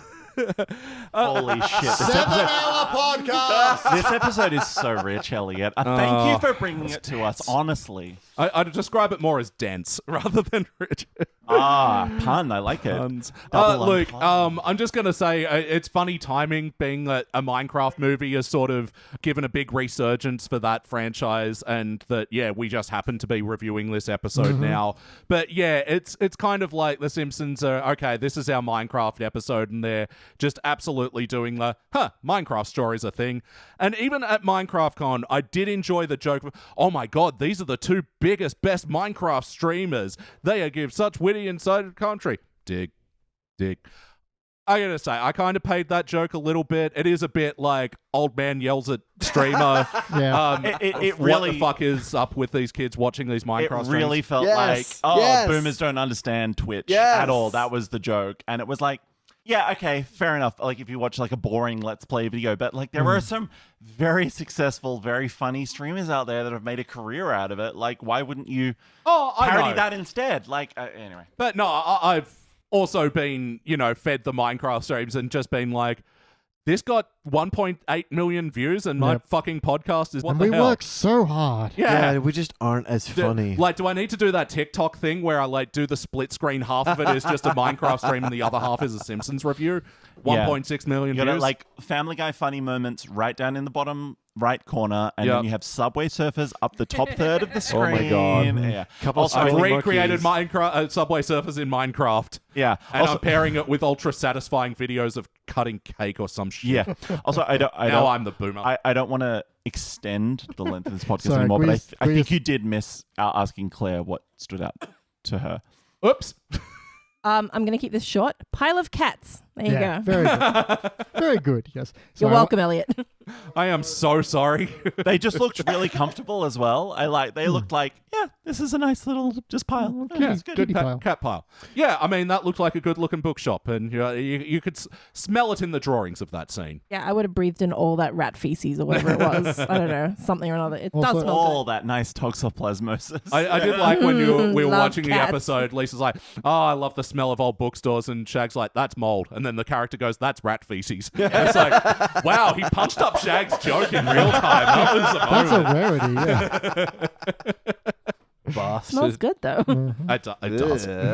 Sorry, I can't get out of my head now the idea of taking the look at me, I'm the boomer now. I keep thinking about Elliot doing his podcast and having him play like Simpsons Arcade at the same time. I want to watch Marge with a fucking vacuum take it out, right? Yeah. Just jumping back to the book smell thing, have you heard about that phenomenon where people who go into bookstores and stuff suddenly need to poop? Really? Yeah, from the smell of books. Of course, it's from the Japan. smell of books. Yeah, I've heard of it. I don't know what the hell. Please, Well, just Claire, to- give us a As rundown a of what that used means. bookstore owner, Okay, well, you don't have the Tell us poop when about you your sniff bowels. books, Jeans. Lucky apparently you. not. Wait, I mean, I don't either. I never Googled this for any particular reason. Shut up. I mean, you have I still think you do have a very comfy, little armchair in your... No, it's real uncomfortable. Oh, is it uncomfortable? I thought it was okay. We don't sit on the no, it's we don't so sit on the comfortable ones when we're working. Oh, okay. Also, Sponsored by 196. Cracking open a cold one with Is the it actually- boys. Is it called punch 196 that or shit. minus 196? it is technically a minus 196, but everyone just calls them 196. Yeah. It's the Mariko Aoki phenomenon, in case anyone wants to look it up. It's the sudden urge to defecate that is felt upon entering bookstores. I gotta say, when I was in Japan, I just got that effect everywhere because the quality of Japan's public toilets is just off the chain good. Yeah, no question. Honestly, I never thought I'd become a bidet guy, but Japan converted me. They're so good. I really want one. Toilet paper is horrendous. You but, gotta wait till February. Yes, thank you. The toilet paper is so bad in Japan, guys. Take your own. but the Yeah. bidet makes up for it. Honestly, when we came back from Japan, I saw 3 separate Instagram reels within the space of about a day or two that was all about oh, I miss Japan. And it was all about how they missed the bidet and having like a clean butthole because, man, it's so good. Like, it's just next level. You cannot beat it. Wackiness. Was this a particularly wacky episode? Thank you. Yeah, thanks. I had a strong bidet on your B-day coming up joke, but it doesn't matter. I'll go first. I'm just assigning myself the position. Thank you. I think let's start at the beginning of the episode where Bart's head spins around. Oh, that That- was some body horror. Yeah, Dude, not and cool. this is a perfect example of bad wackiness. Do you know what I mean? Yeah. Like Grandpa singing and just being like clean cut off. Good wacky. Bart head broken several ways. Jumper put on backwards. All the crunching. Yeah. Also, hang on, guys. Was this the episode when Nelson got burnt alive? Yeah. Yes. There was Okay, a yes. good, 'cause, There was a like, fatality in this What the episode. fuck? At least 3. I was going to say it's Was my what because stood out to you. the reason Bart survived is because we've always said that Homer is a demigod. So that makes, I guess, Okay. that Bart is a hemi-demigod, if that's the case. Semi-demigod. Yeah, well, no, it's a You hemi-demi- kids and your demigod. weird genders. So that's the only reason he survived. But I do like it. The only thing that sort of saved it was like, well, I don't need to go to school or something after that, which was like, Well, yeah, I mean, fair I enough. admire that, like, because especially if you've been on the floor watching TV and your neck's cranked, sometimes, yeah, you get up and it's like, I can't go back. But, like, yeah, the Homer, like, just twisting his neck around. Yeah. And, And it could have just been a nice old throwback to like the Homer Bart violence where he clipped him around the back of the head Yeah. and put it on Yeah, right. yeah, yeah. That would have been quick, short, Yeah. fast. Just your standard but no. everyday household violence. we hung on Yeah. it, we spun, we got some awful Foley. It was awful. Yeah. I'll also just say this was not the first instance of wackiness in this episode because the sort of the opening is all about the Itchy and Scratchy marathon in which they dump blood on unsuspecting beachgoers. much. But Yeah. And also that shot had like viscera and guts and Yeah, intestines absolutely. all over the floor. But also, Yeah. like, comic book guy gets taken out by a big Spring boxing fist. glove on a Oh, on a yeah. spring, which is just like one frame of animation, looked which very means lethal. he is super dead. Like the Yeah. velocity of which he got launched, like there's no way he's still alive. That was But very, yeah, like- talking about muddying up the episode, yeah, the whole intro of, yeah, Itchy and Scratchy's big marathon, yeah, does nothing for this story. Like, even just as a way to get the ball rolling, like, Yeah, it's fine. But I mean, yeah, the marathons and doing, like, yeah, Itchy and Scratchy's from the 50s, Leave It to Cleaver, yeah, it's fine, but yeah. Man, does anyone outside of like 1960s America know what Leave It to Beaver is? Because I've never seen an episode. I just know know the it through name. context, but Oh, like, look, in the time where I'd watch anything when I got home from school, which is how I ended up watching a lot of I Dream of Jeannie and Bewitched, Yep. like, I do Good remember shit. both Leave It to Beaver and My Three Sons being an option, but being like, I will go do anything. I will go outside. God help me. I will touch grass. honest to God, grass. see, for me, I think it was like on Channel 10, I feel like it was 4:30 p.m. was like Hogan's Heroes. Yeah. I'd watch Hogan's Heroes. Yeah, And MASH. Yeah, I'd watch and MASH. MASH was MASH good. kicks. I watch MASH, yeah. Yeah. Not Hogan's Hero so much. And then I think, oh fuck, I think there was McHale's Navy for a little bit as well. But Yeah, I'm like, maybe. that was bad. Sometimes in summer, Brady Bunch would replace Simpsons, and that was a That slap was in that the was face. awful. That was how Yeah. you know the bad times had come. Actually, I only know about McHale's Navy because of the Weird Al, That's Your Horoscope for Today, talking about Ernest Borgnine and be like, okay. who's Ernest Borgnine? He was in McHale's Navy. There you go. And you know what? We're talking about all these old ass Honest on the shows. podcast. This is a perfect example of if we went back and watched them, and there would be at least a few episodes in there where we go, oh, Jesus Christ, I don't remember that. Yeah, for real. That is the real point There's here. a isn't it? name from the original couple of episodes of MASH that I can't say on this podcast. Oh, yeah. Uh-huh. Something Jones. We'll leave it at that. Yeah.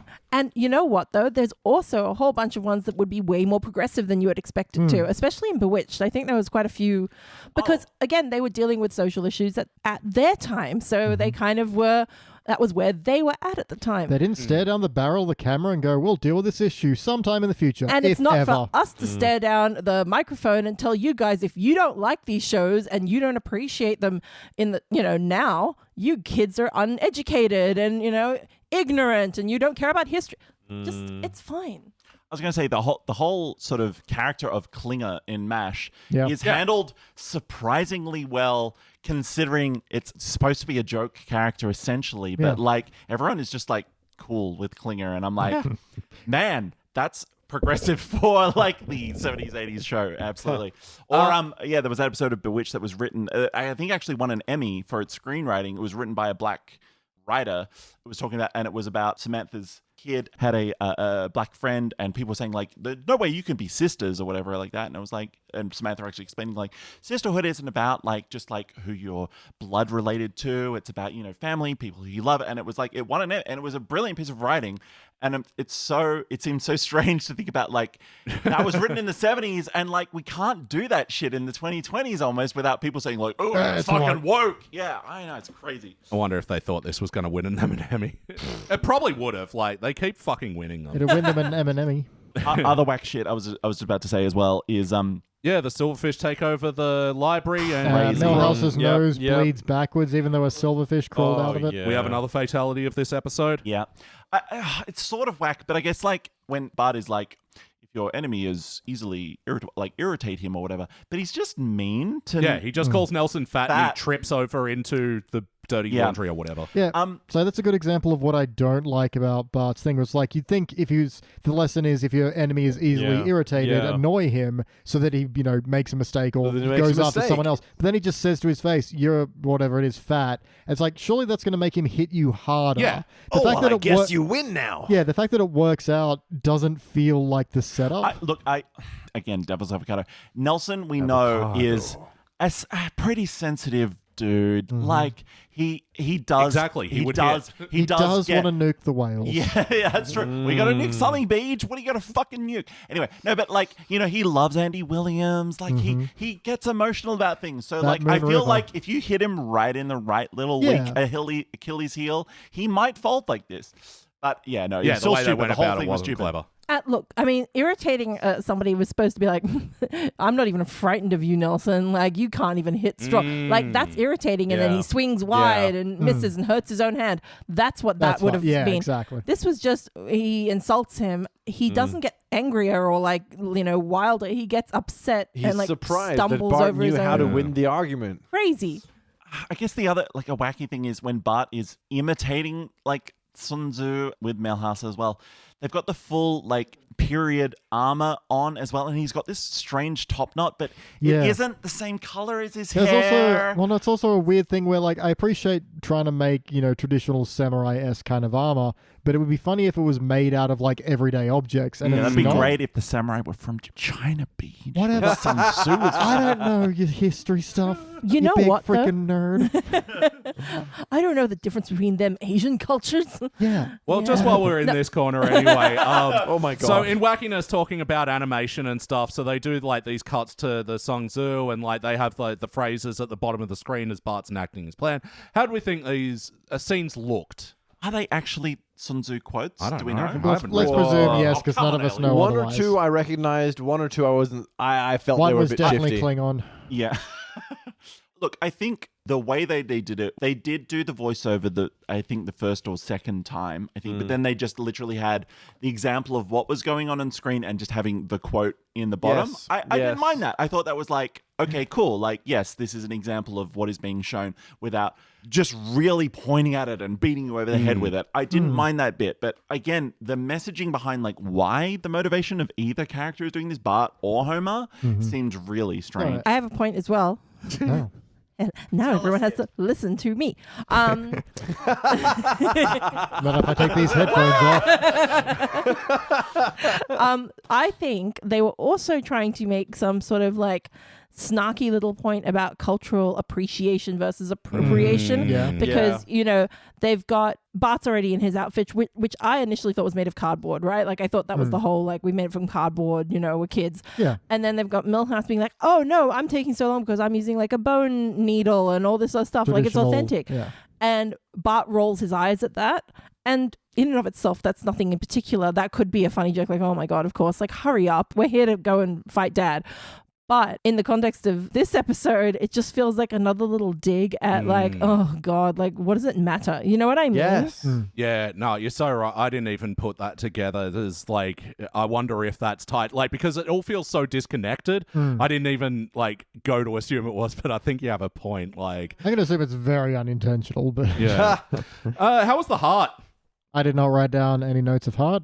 I'm going to say non-existent. I don't think... It's not sticking out to me. The only Nope. thing that they could have done is like about Bart and Homer maybe trying to understand each other Yeah, about like reconciliation. let's not manipulate each other. Let's just like listen to Let's each just other. But they insult and didn't strangle do each other. any and of that's that. Yeah. it. I think they really effed up any chance of having heart in this episode. And there was... Whoa. Don't swear. Swear. You're such a cunt.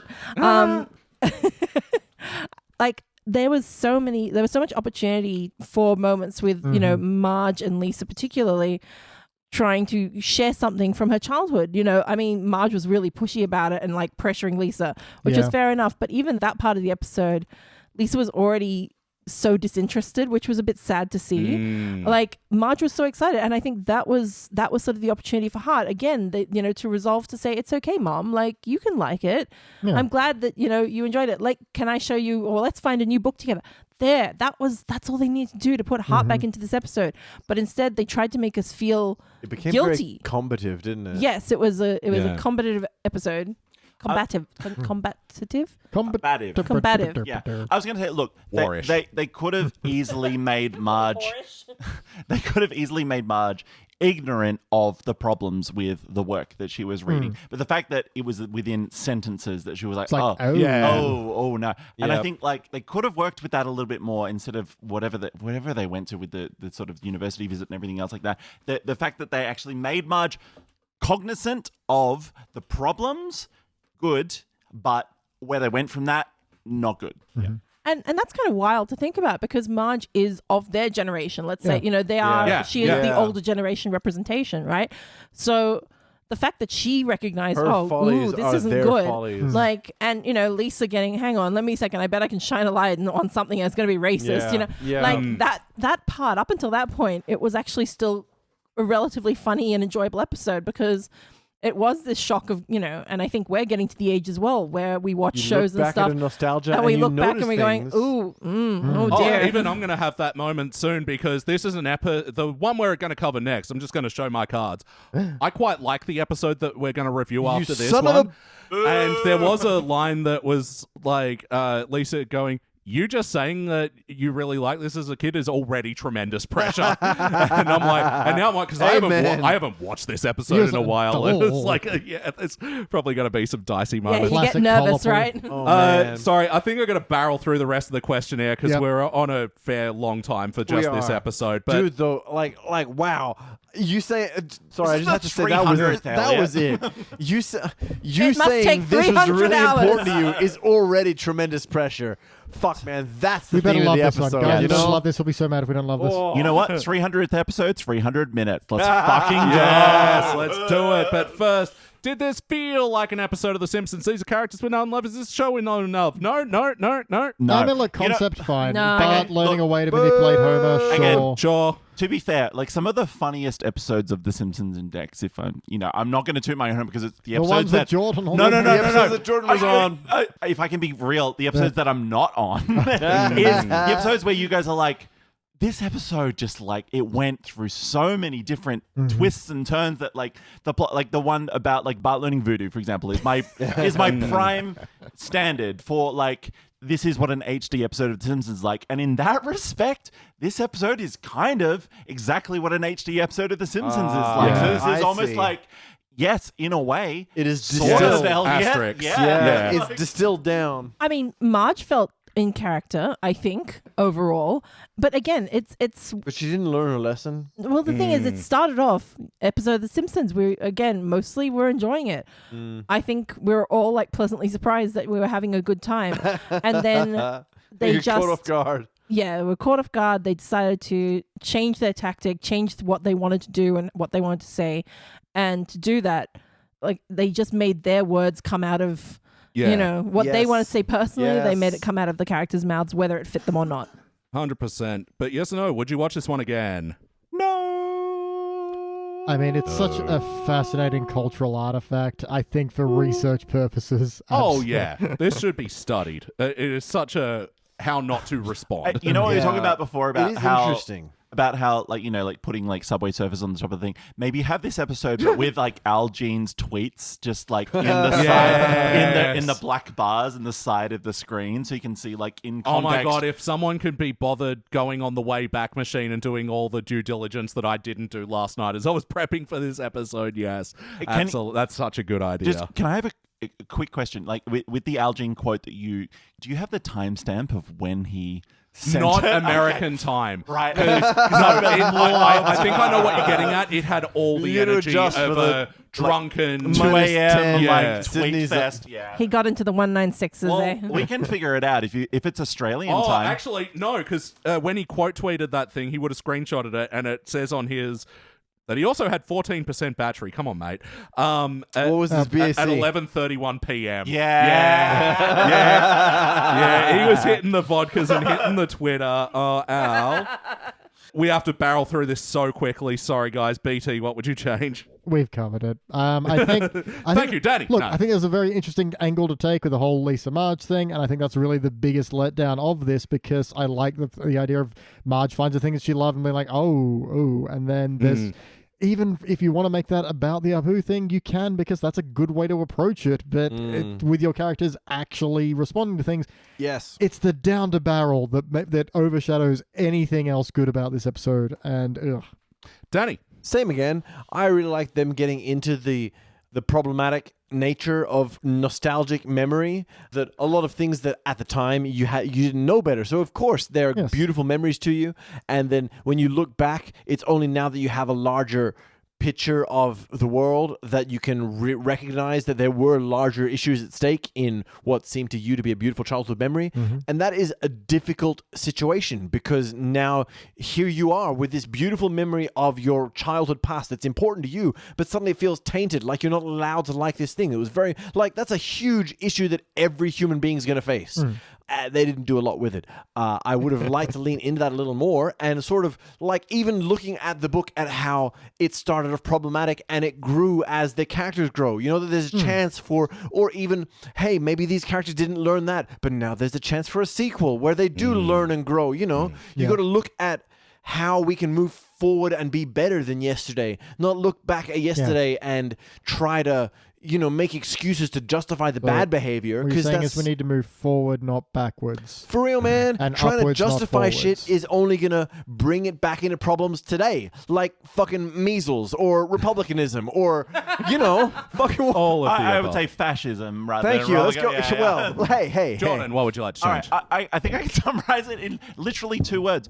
Be contrite. I think look, I understand. The Simpsons is supposed to be a comedy show. It's supposed to be about making people laugh and bringing people together through comedy. However, if you're going to do this bit where you spend 30 seconds being serious for a second, Getting real with the class. we be serious for Tom Hanks. Let me get real for a second. Then at least be sincere about it. And I think they could have just been like, hey, look, we fucked up. Like, we're going to do better. That's the thing. But instead they went so defensive. Any intention that they had is being blemished, and I think it is a worse episode for it. If they'd just been contrite, they could have avoided all this controversy, and they could have been a lot better about it. Yeah. You know when Claire. Captain America's like, we had some fun times today, but you know what isn't fun? Forest fires. Yeah, Smokey, do you're remember that. right. What would you like to change, Claire? Oh, look, I've gone over my points already. But Can we get I back think to adding Smokey to the Avengers? That sounds pretty They have a the bear that talking was bear now? starting the fires Fuck all yeah. along. Okay, fuck. If they added Super Ted to Avengers my Doomsday, I love Super Ted. I would be there at 6 a.m. in the morning, ready to queue up. I'm sorry, I've got something to say about Super Ted. If Super Ted aired today and Tex and that fucking gay ass skeleton were on the kids' TV, that would be cancelled. It would be, considered woke. And back in the day, we just got to watch it. We were lucky, guys. Overall, we were lucky. Yeah. There we are, Elliot. 300 episodes. We finally get to talk about Super Ted. Finally, this is what it's all been leading towards. Welcome to the ST Index. What was his secret word? Yeah. What label would the spotty banana man describe That's what I didn't himself understand. as? He said spotty all the fucking time. How did, that was his secret word? Like, What pride flag do you think Spotty Banana would use A Spotty Banana flag. in his Blue Sky bio? He was just the spotty man. It would have looked like the gross Michael card from Balatro. Anyway, so the thing that I'd like to change has pretty much already been said. I just need to segue out of this.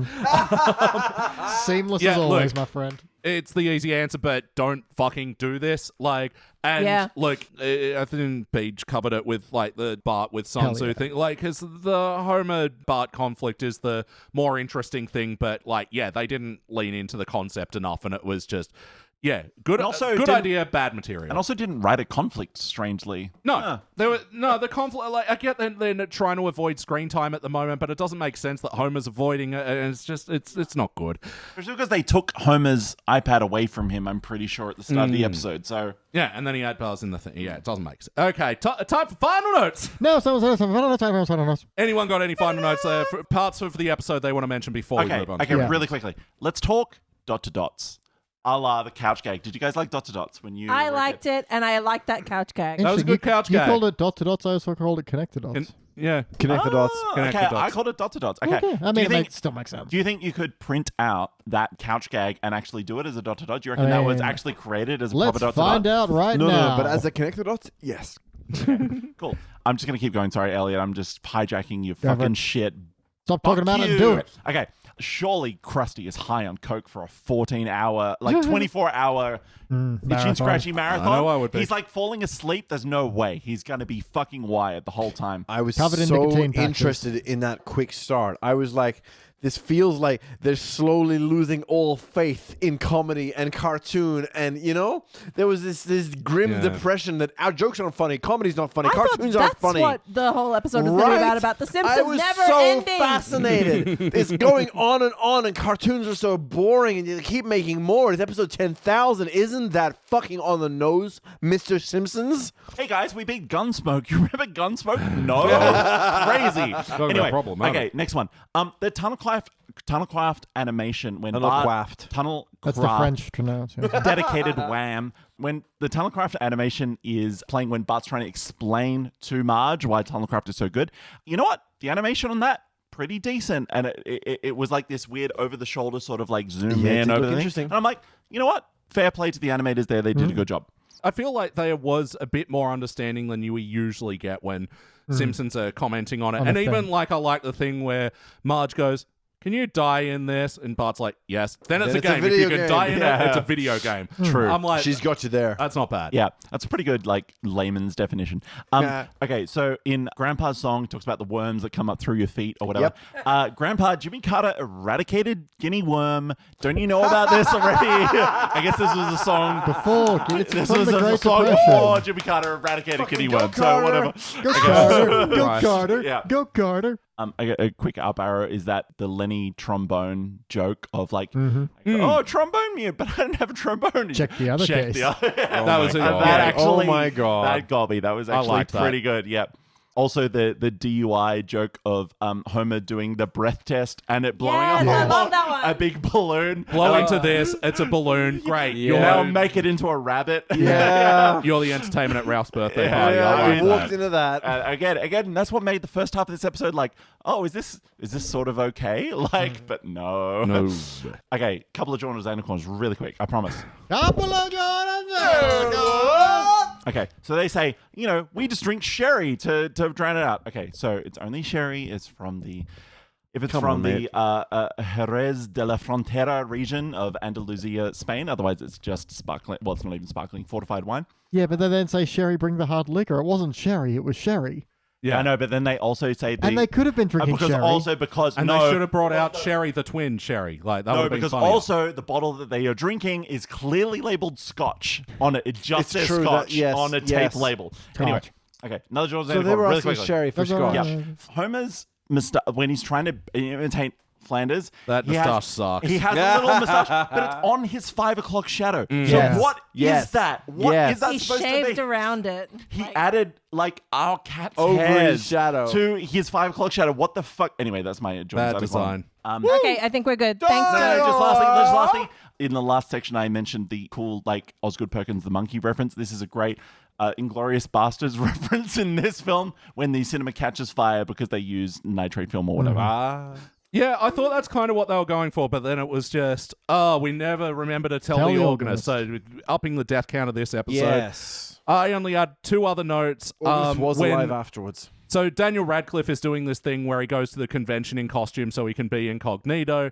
The helmet comes off. Someone immediately recognizes, oh my God, you know Ribbit Grint. Yes. I was like, I thought that was funny. solid joke. Yeah. I would have liked it if it was Tom Felton because we've met unofficially Tom Felton. So. Friend of the pod. And also at Tunnelcraft, you know, they're throwing things out to the crowd and they're like throwing out like PCs or consoles or something and then knocking people. Pretty good. Any other notes, anybody? Yeah, sure. Look, there's a bit where Marge is saying, turn off the devices, they're running your brain, and the Homer's background line is just, brain not rot, brain good. Just, I don't know, it was endearing. Brain not rot. Brain not rot. Brain good. Brain good.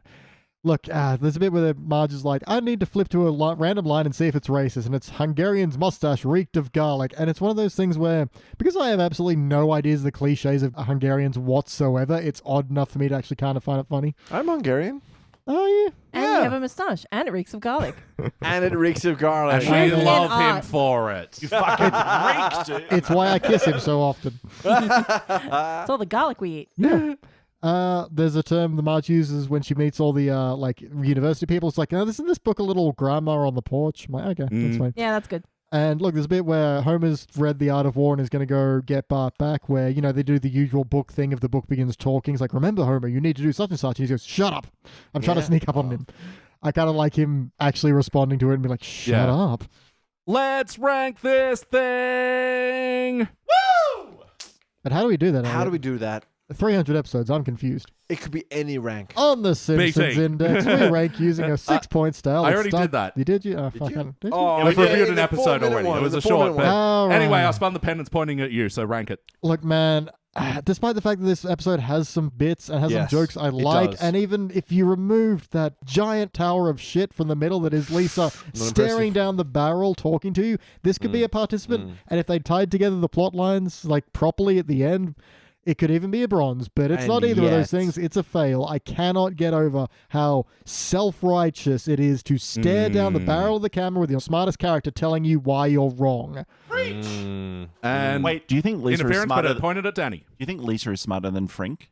Yes. Okay. Yeah, Frink doesn't have the same social awareness. Lisa does have Yeah. Rank it, so rank both, it, rank both it. awarenesses. Sorry. I look, not quite a failure, but definitely participant. I am very unimpressed with this one. I think we've spent a good friggin' 6 hours kind of Longer going than the into it. episode. Yeah, I think it is very unaware, and it treats us like we are ready to just chow on every... Okay, you get the idea. Me again. Also, the other end was pointing at Claire, so it can be clear now. Yeah, I probably would have given it a bronze based on the first half of it. I was, quite enjoying myself, and it had a lot of potential, but I really hate the messaging in this, and they didn't do a good job of putting it forth, so I'm going to say that they Unimpressed. failed, and Yes. it's a failure. Jordan. Yeah, absolutely. I think echoing Beach's sentiment, even if they didn't have the down the barrel shit, I still think the third act is so just incomprehensible to the rest of the episode. The first 2 acts, I'm like, maybe a bronze participant. The third act just so wildly veers off course that it would still be a failure. But the fact that they're like, you know what? Fuck you for even caring about social issues. And yeah, it's got to be a failure, dude. Hey, I want to jump back in and change to a failure as well, actually. Yay! Yeah. I really forgot how much we veered off course in the second half, but I remember that I got to the end of this and I was baffled. I was literally saying, can you guys explain to me what the fuck happened with this episode? I mean, we've literally got a Simpsons term for it called the third act fuck you. Yeah. Which is And we've talked it through and it still doesn't make sense. Why the fuck did he dress as Flanders? Where do we go from there? Down is where. Yeah, look, I mean, whatever good parts of the episode, there were certainly more good parts than in a lot of failures that we've given, but oh my god, that middle section just drags it. It's the Insane. cone of shame. It was You know, insane. in that other Yeah, and like, if anyone it wants is so to bad. defend this and say they enjoyed the stuff around it, sure, I get that. But yeah, that kind of makes it irredeemable and makes it a perfect candidate to be a unanimous failure. So we are giving this the index finger! It will be joining Oh my God. 1, 2, 3, 4, 5, 6, 7, 8 unanimous failures from season 29. Treehouse of Horror 28. Grampy, Can You Hear Me? The Old Blue Mare, She Ain't What She Used to Be, where Marge becomes the mayor. Singing in the Lane, where they do pin pals, and it's not the pin pals, and that's another Algene fight that I've had on social media. Mr. Lisa's Opus, Gone Boy, where Oh my God. Sideshow Bob and Shaq's in it, and he Yes. flies away magically. Yes. Frink Gets Testy, the Frink Yep, that was Test bad. episode. That we was hated bad. that one. Lisa Gets the Blues, where they go to New Orleans. Oh, and it's yeah. awful. And Flanders Ladder. Good times. Good times. Great classic hits. Season 29 will go down as a dull participant and the third worst season that we've reviewed on the Simpsons Index. Woo. So far. We got one more episode to do today, and I kind of like this one, but now I'm a little bit worried again, mentioning that previous line. We are going to review the full Monty. We'll be back. This is all burns all the time. All burns all the time. Yes. Oh, sure. That was good. That was good. Excellent.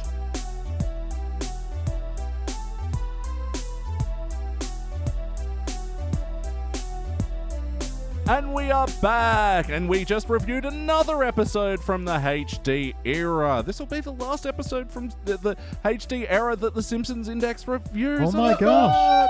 Woo! My God. And we've decided to cap off the era with Season 22, Episode 6, The Fool Monty. First released in November of 2010, it was directed by Stephen Dean Moore, written by Michael Price. In this episode, Mr. Burns, through a series of falling out of an airplane, jumping off a cliff and then getting hit by an airplane and then falling through. Anyway, he gets brain damage. Bart discovers him, and then the town decides to take revenge out on him and hire him out for an hour to each townspeople. And then he gets his memory back and threatens to put him under a dome. Hey, what do we think?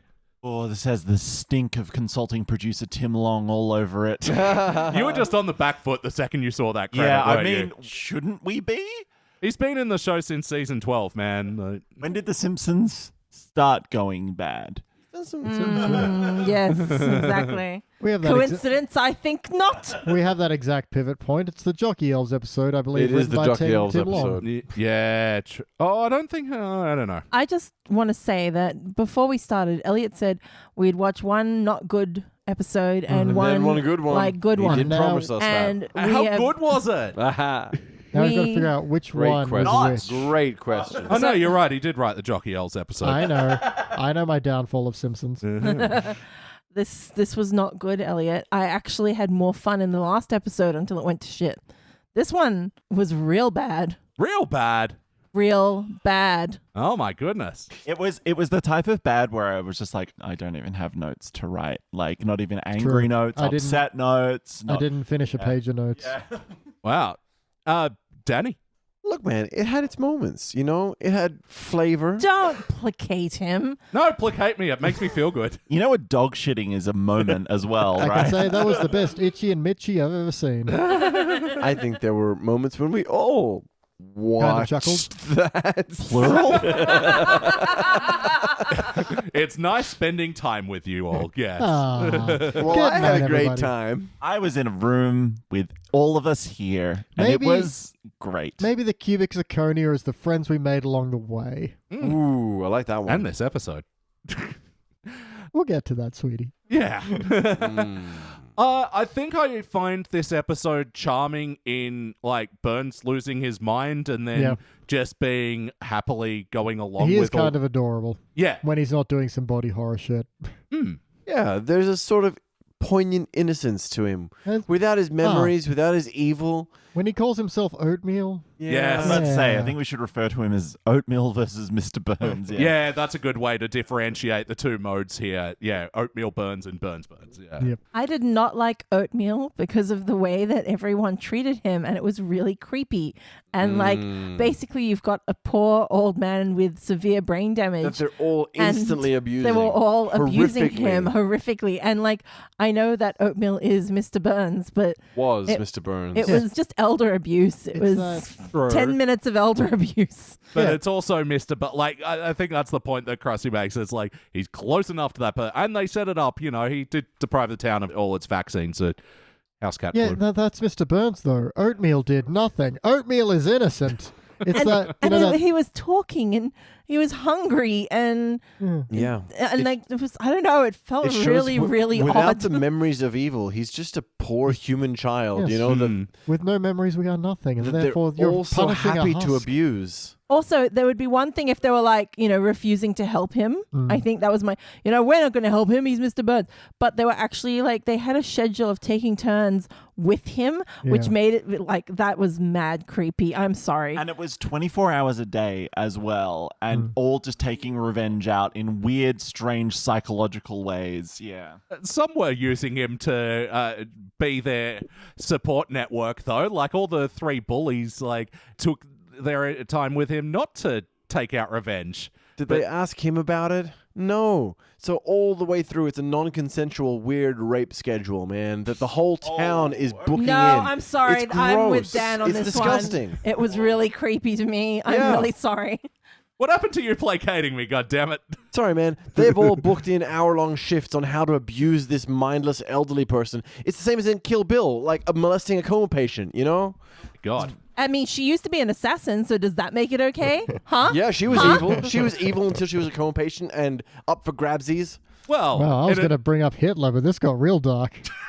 Yeah, it was a really weird note to finish on, especially since you'd set us up. I thought it was like a rug pull that you were doing, like, fuck you guys, watch this. Sorry, Elliot. Well, we'll get into it. BT, for better or worse, what's a moment that stands out to you? There's a bit where Wiggum yells, roll in the shards. And then he Yes. rolls in the broken shards of the Yes, he does. vaccines. Yeah. I've starred that. I'm not sure why, but I have. When did this come out again? 2010. All right, so we were Well dealing with, before. bird flu and shit. This Wait, would take a 20 very different flavor post 2020. Yeah. 2010, so Obama was president, so why the fuck was he working for Dick Cheney? Dick Cheney. He- Who he's wasn't the- the VP at that stage. Yeah, 'cause he's but it's, retired. no, but it's the Simpsons thing. predicted. Oh. No, but it's the kind of thing where like people still like refer to Yeah, Bush true. as like Mr. Mr. President, and same with Gore, Yeah, Mr. no, Vice President. I Yeah. put a note there saying, like, do the Simpsons know how vaccines work? Because they don't make you sleepy. Like, what happened to Wiggum? Like, Some what was do. in that? When I got my vaccines for going to Uganda, like He was a sleepy boy. that was a very sleepy afternoon because He- you have to get a bunch at the same he time. was just like oatmeal. Also, sure the it wasn't- COVID vaccine made me sleepy and like made my arm hurt. They do have side effects, but also he was taking like a lot of vaccines at one time with. He was rolling the Broken broken glass. glass and needles. I will push back against that. He was not taking any vaccines. He was rolling in broken glass and liquid. Okay, but how do you get them into your bloodstream if you don't roll in broken glass? What is Great your question. I have no There's idea. no answers. Scholars maintain We'll there all is. go to the doctors and we'll roll never in broken know. glass until we're healthy. Yeah, have you not been going to doctors? right. Have you not been getting your vaccine? Without your standard broken glass and needles roll, how is it? How are any of How us does supposed anything to? happen? Like Yeah, nothing. How yeah. are babies made then? I don't know. I will say to the this episode not good argument. I didn't like that button on the joke, and I liked the things leading up to that, which was, everyone lining up for the vaccine. There's only one per household. And then Yeah. Mr. Burns just cutting the line and going, Yep. all right, one classic. each for me and Classic. Smithers, and then the rest for my hounds. And I did quite like, but they won't even work on dogs. I know, but they'll see me take it, then they'll all want one. Yeah. That's got very, dog staring at you while you're eating lunch. I did vibes. enjoy like Mr. Burns driving up through the Yeah. crowd Oh, as yeah. well because it was nice and quick paced, like they Yes. didn't linger on it. There was no unnecessary gore. It was just Yeah. like boom, straight through. But yeah, as a way to get in the episode and just give him one evil deed to do to just set this guy up Establish.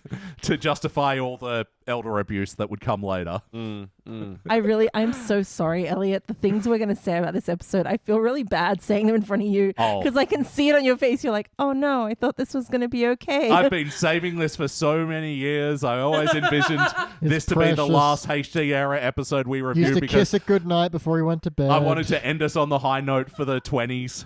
On his laptop, it actually says Claire's episode special. And then best friends forever. Just for her. 3 bracket. She'll love this one.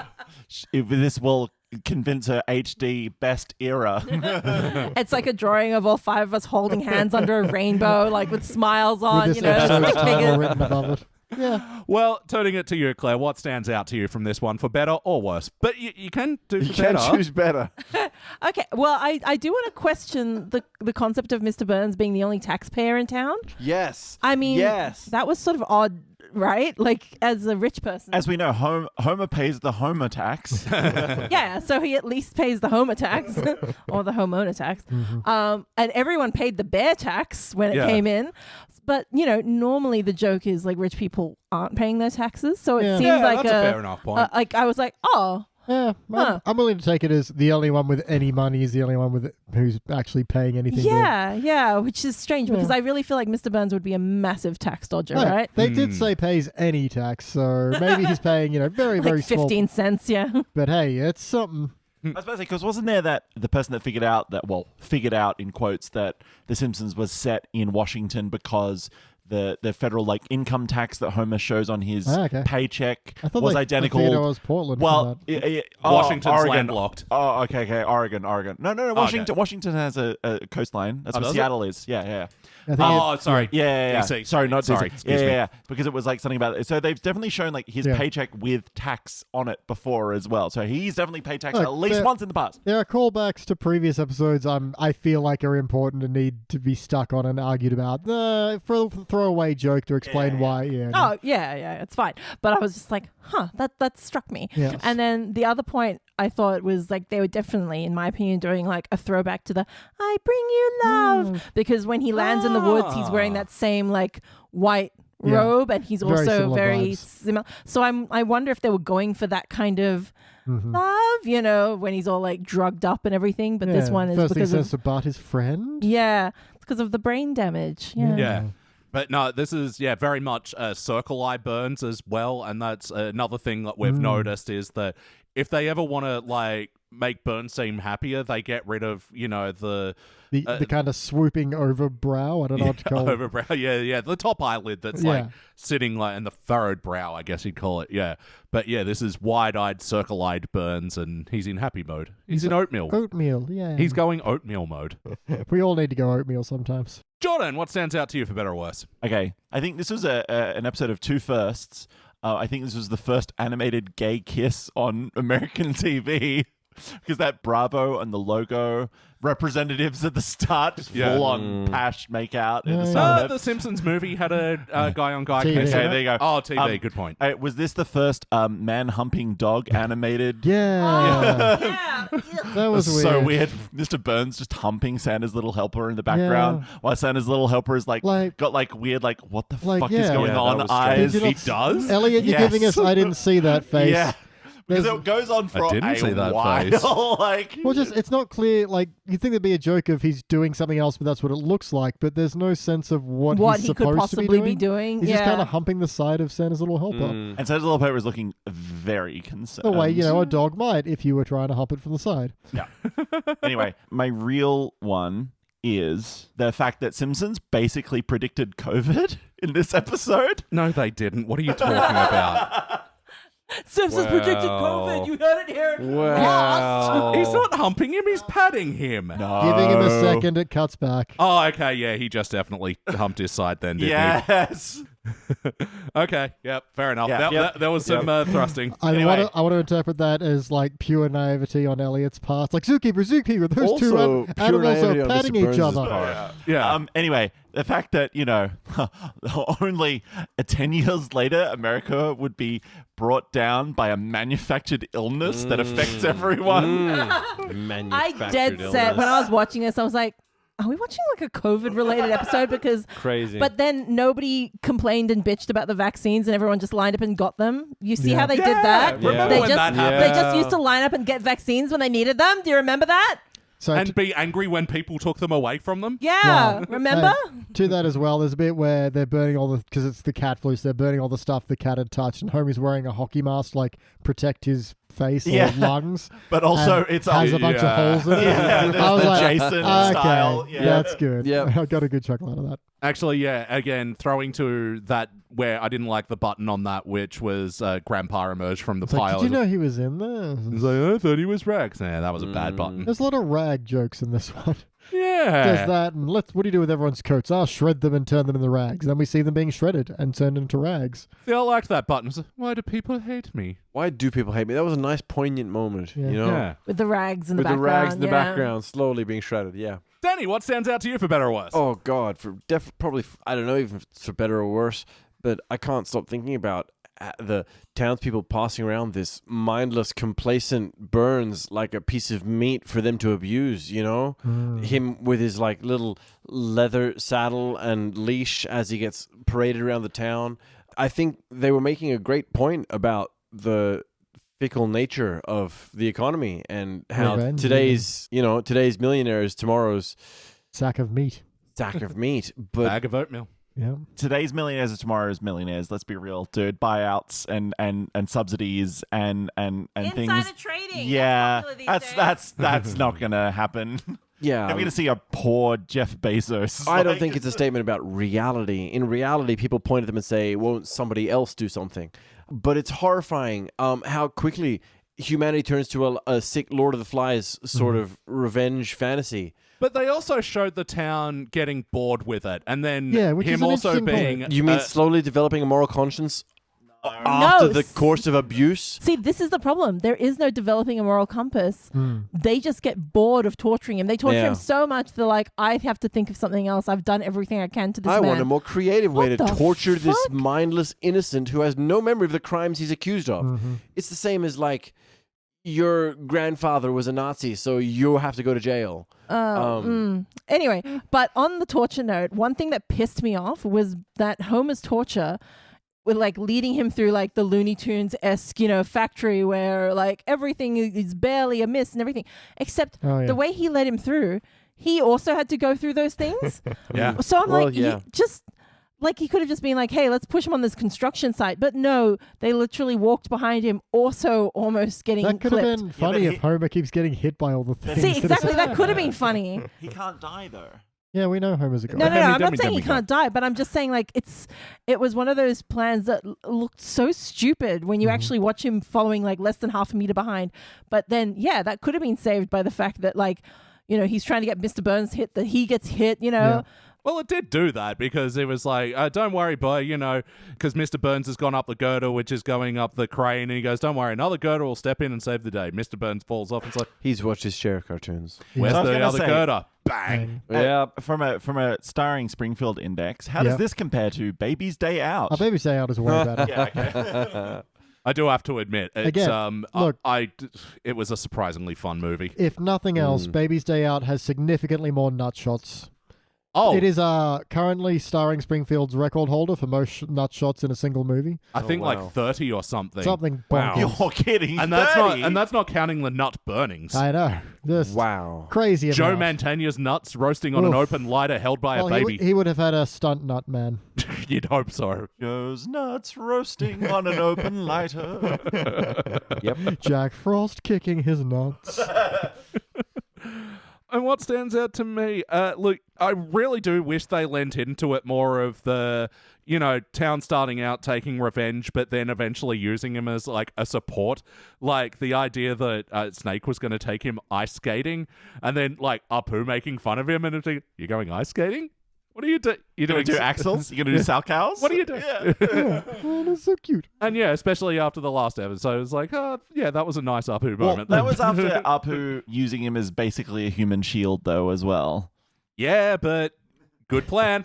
He wasn't abusing him. He was just putting him in a situation where he Putting might have him in been harm's shot. way. Whereas, like, I feel well, like your if you definition kill of him, abuse. if Yeah, you he kill was- him, you won't get to use him in the next half an hour. Let's be like legally clear. He was still abusing him. Any lawyers listen to this podcast? Yeah, Nick. Couple, yeah, Nick, James. James does too. Yeah, hey James, other James and Nick. Yeah. Oh, yeah. Different James, Yeah, not different. Jackal James. Not James and Nick, but James and Nick. Jimmy James, not Jackal James. Yeah. Can we pair this Jimmy with James. Jimmy Holmes- James is a good rap name. Yeah. Jimmy James and Nick in the house. Imagine if he had a name like Jimmy Ricard, huh? I get it. Good draft reference, huh? Apparently. Was this a particularly wacky episode of The Simpsons? Yes. Yeah, yep. Yes. Yeah, we forgot to mention as well with the baby day out, construction site girders and everything. They were playing the legendary song Powerhouse by Raymond Classic. Terrace, I believe his name was. I only looked it up a couple Raymond of seconds. Terrace. The Looney Tunes tree to bowling pin theme song. Yes. Raymond Scott, sorry. The Raymond Scott Quintet, appropriated by Rush in their song La Via Strangiato. Classic. Very good. I mean, Burns jumping off a cliff and landing on a plane, I liked this sequence. and then a plane having windscreen wipers, and that whole sequence was very, Don't very planes have wacky. windscreen wipers? They don't fly that low either. Not near cliffs. Yeah, don't Not a touch. commercial airliner with Look, 2 pilots. If there's ever bugs on the windscreen, they have to get out, clamber onto the front, and scrub it down. I'm pretty sure they're going like 900 kilometers an hour. A lot of bugs at I'm 900 pretty sure they kilometers just an like hour. it just flies off. I'm going to Google it. I mean, I like the part where he wanted to jump on a bunch of sea turtles. I mean, I think that was Yeah. very in keeping with Mr. Burns. Going to try and commit suicide, and on my way down, try to land on as many baby sea turtles as possible. But I didn't like the rest of the wacky sequence. I'm sorry. Oh, but like, I mean, Sorry, Elliot. I'm so I know sorry. when he's in the trees and he's kind of ping-ponging around like a pinball on a pinball table. planes, And then the bear who's whacks him with the salmon that's in his mouth. Pretty good. planes have windscreen wipers. Yeah, they do. That's what I You're said. kidding. No, it's obvious they would. Yeah, they're going to hit bugs. Submarines have windscreen wipers too, Beach? They have screen doors. Probably, yeah. I was about to say, because I know F1 drivers have like tear off things where they just like, if something gets, they just like, and they tear it off, and there's They just another tear one off their underneath. pants and like, Yeah. Most Boeing planes, actually, you just tear off the front windshield and there's another layer underneath. You mean Boeing? Most Boeing planes, you tear off the front windshield and it crashes. Depends on your accent. You don't even need to do that. No, it just crashes. Yeah. Boeing, never fly with them. Yeah.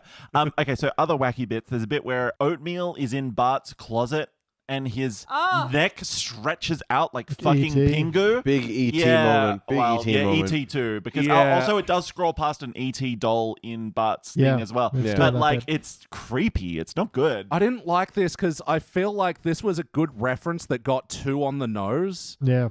Like, they could have done the cupboard scene, but yeah, the whole elongating neck and the obvious And then, because Yeah. he's eating like one of Bart's stuffed toys, he goes, I feel sick, and soundlessly vomits. That Yeah. smells so much Yeah. stuff. I mean, that's the sound that you make when you vomit up stuffing from You it. just open your mouth and it quietly falls out. Look, it's a common complaint from us. This is, again, a very silent episode. No real, not a lot of institutional music. You know what, though? That is one note that I wrote down is like when it's like the morning after Burns' accident and Bart's like walking through the forest, they are playing that like flute music, that Yeah. and they do like there is a couple, but yeah, for the most part, I agree with you.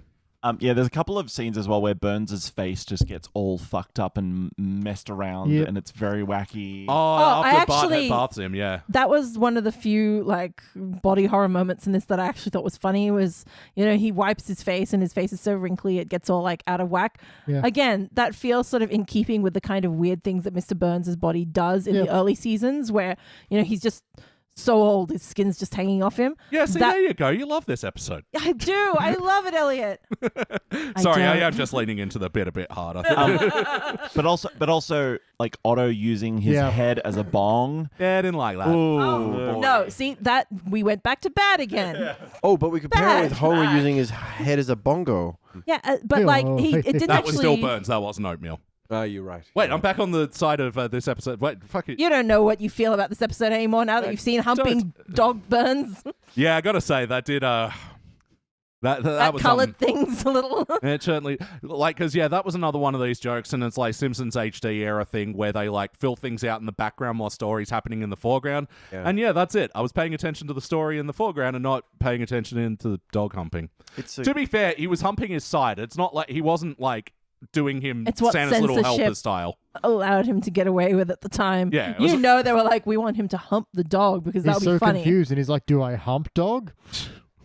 Yeah, no. Like that's what makes it feel like some really geriatric, like old person that's lost control of his They're functions not even and sure like what to do with this dog. yeah, and That's he's the nature of Oh, innocence. it's so He doesn't know gross. what he's doing is wrong or right. Yeah. Well, there's a lot of wackiness to go over here, but how about the heart? Did we feel the bumps? Look, there's a bit I would throw to, but I also need to talk about it and what I would change. I'll pre-sizzle. Or I'll just talk about it all now. I don't know. Let's just find out as I Just talk. start talking, man. There's a bit where Lisa takes Burns back to his house, trying to jog his memory a little bit, and it's this big empty cavern, and Oatmeal has the line of, so much room for friends. And Lisa's like, yes, but the man who used to live here didn't have any friends. And it feels so close like they're going to do something with that. Yeah. They don't. And unless they take my rewrite notes, which I'll provide later. No, I mean, it is a bit of a shame that it's just like Mr. Burns sees a picture of himself again, kind of a funny bit where he's sitting on a throne made of skulls, and then remembers who he is. Like, because, I thought there was still a bit more juice in the fruit of the some more to be oatmeal. squozen from this lemon-shaped rock. Oh, sorry, throwing back to wackiness, though. Mr. Burns wishes after he dies to... make a tree that produces fruit that is shaped like him. Inedible fruits shaped like himself. It's also poison. It's addictive as it is poisonous. That was funny, yes. Good shit. And I still think there was more squozable juice on the, Bart taking care of Mr. Burns. Like, I didn't mind that as the whole Elliot thing, Look, E.T. thing. Yeah, that was going to be my whole, what would I change about That's what this I think episode? that movie is called. The Elliot. The Elliot. Yeah, because Burns has a bit in the beginning where he announces to everyone he's going to die in the Mr. Burns has something to say party. And everyone's like immediately happy. He's like, no one cares. That's why he jumps off. So then when Bart finds him and befriends him and does the whole E.T. hiding in his house, stay there. Don't go to Home and March finding out and the whole town finding out. Stay there where Bart's trying to have his fun little weird fun friend. Eventually Mr. Burns has that moment of, gets his memory back, has that moment of, this cavernous house had room for friends. And then has the realization of, this one boy is the only one who's going to miss me now. The town does find out. They all chase him down. He's like, no, you can't hurt him. He's my friend. And then, Mr. Burns has that moment of heart of like, someone is finally going to miss me, but he's going to miss Oatmeal. But are we the same person? Everyone drinks lemonade, thinks about existential crises. You've actually just given me an idea for what would it change, but we're not up to that question yet. I don't know. I do like it, but it sort of just reminds me of the Burns is Air sort of episode sort of bit as well, but just like maybe done a bit differently. I don't know. I do think there's like fruit to be mined. Between like From the fruit Burns mines. and Bart. I just like, they just didn't do it right here. You're absolutely right. Because it's over before they really do anything with it. It's like, it's kind of like E.T. Anyway, now the whole town knows about it. It's like, They didn't even do a Reese's peanut butter cup joke. Like, what the fuck? Obviously, it would have been a Butterfinger. I think there was a big missed opportunity for Hart because did anyone else find Smithers' reaction to Mr. Burns potentially dying and then actually dying incredibly underwhelming for him? Yeah. Like Smithers There's used one to bit where like he's drinking at a bar and that's about it. It was crying. yeah, but like Smithers was like, please don't take this away from me. Like when he was just fired, like it wasn't even like he and his attachment to Mr. Burns is like the most solid of all the pairings in The Simpsons. In like, the whole Simpsons they've universe. like Smithers has maybe once taken a holiday. Like Yeah. I mean, has locked I that am shit I am down. not up to date with all The Simpsons, so I'm probably like there's been other moments, but it just felt like he's really accepting Taking this this well. well. I mean, they could have done that still. I mean, because if that's not where they want the plot to go, they've already kind of done it a few times, so it's fair. fine. But they did throw back to him working for Cheney quite a few times. Yeah. And then like they also could have just had a thing where it's like, those meds that you're taking to stabilize your mood are working really well, like because he was just so chill about it. It's like, you're going to die. Oh. No, and look, I think to remove him from the story would have just made more sense to put him in a pit of depression and like, because this whole working for Dick Cheney stuff was just at best. Like I kind of got something Felt out of pointless, didn't it? Whatever you want, Mr. Cheney. Why do you want me to pull the wings off these bees? I Yes, don't I'm know. bored. I'm bored. Yeah. I liked that line though, but the rest of it was. It's Butch, but it doesn't really go anywhere, No, it doesn't. I mean, that is the point of the joke. I actually didn't mind that joke, but Really, yeah. I think if that had been the only throw to Cheney, it would have been enough. Like But Smithers again- is working with this guy and he's just like, okay, I'm bored. well, there isn't even any. I don't know. I do think it was probably better to just throw Smithers into complete despair. He's catatonic from the news, Well, yeah, because he's not even informed when Oatmeal surfaces, and he's still pushed to the side and doing this Dick Cheney stuff, and he doesn't even find out about the whole Mr. Burns thing. Mm-hmm. Yeah, and that's not explained. That's an interesting thing that's left on the table there. Yeah. Did it feel like an episode of The Simpsons? Characters, show, no love, all that? Not for me, sorry. It's there, but you have to rearrange it. Yeah, I felt like they were short on the writing of the plot. So they had to do some filler, which I will get to later. Oh, everyone's itching bit for of that sizzle. change section, aren't we? Right after this ad break. What was the Have you ever characters felt- flown Boeing? Don't! Sorry? No, I was going to say Winston with a Y. characters felt charactersy, but the episode didn't feel episode-y, you know? Yeah, there's not a character that was being particularly... Thanks, man. There's no absurdity or anything. There was just... I don't know. It didn't feel like things should have gone that way. Big picture, really. Sure. But yes or no, would you watch this one again? No. Nah. I think I'd be disappointed too. But I feel like I'm going to be defending this one for the end of time, so I'm going to watch it 20 more times. Maybe if I lose my memory and become adorable, I'll watch it again. you were always adorable, Beach. Thanks. Bran Flakes, this is your favorite show. Me, Bran Flakes. Bring me more kin to devour. I'm so glad Beach forgot how he was a megalomaniac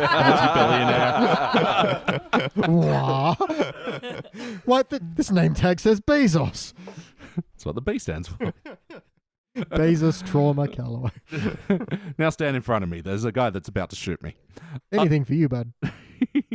What would you like to change, BT? Oh, I mean, I already talked about it. I think stay with the whole E.T. parody.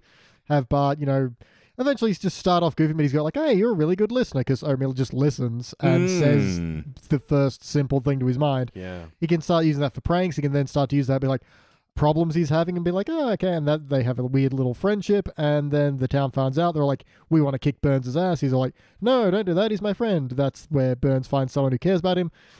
Stuff. I don't know how you then, stop Burns from almost having 8 weeks to live and then not, but hey, Homer was meant to die from the fugu and didn't, so...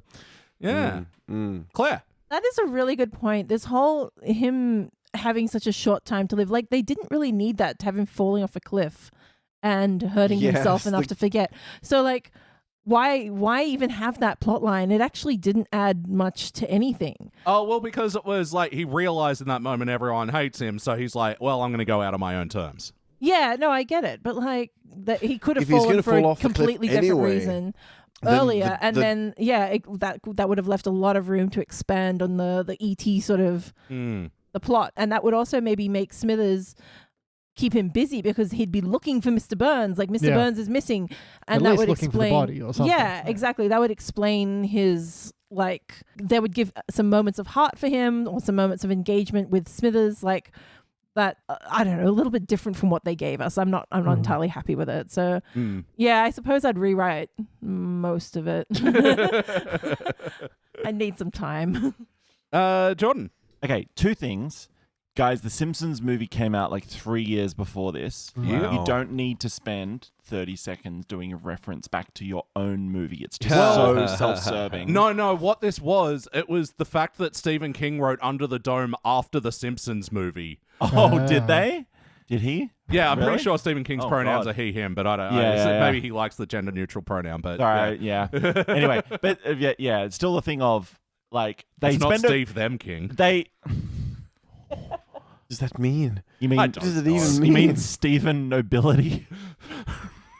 Steve them king. Don't let me be the Anyway, guy to derail. the thing He is- loves being that guy. The thing is, though, that they spent a good at least like 5 to 10 seconds each on the shots of the dome coming in with the helicopters Yeah. and the dome coming out. And like, God, just write something else. You don't need to do this. Yeah, considering they weren't going with a dome at all, it was Yeah. a lot of time spent. Anyway, the real one. Sorry, unless you had a comment about that. Oh, one. just I think it was just pointing out like the silliness of their own plot as well, with Lou going, I guess we could dig our way up, but no one thinks to do that. And Yeah, man. that's They did pointing out both Stephen King and the Simpsons movies. That's Yeah, I was trying about to to say, but the put Simpsons movie, Band-Aids on they it too did. late. They did Too it with the late. sand pit. They sort of dug their way out in a way. No, Maggie just found there was a portal. That's not the same. A Anyway, portal. It's fine. Whatever. Anyway, the real one I was going to say is just make Monty faking it the whole time. Yeah. Just make him Super faking it because he's interesting. like, man, I'm sick of this He's life. faking the oatmeal. Yeah. He's whole faking being time. oatmeal the whole time. Like you don't Interesting. You don't Okay. have to have him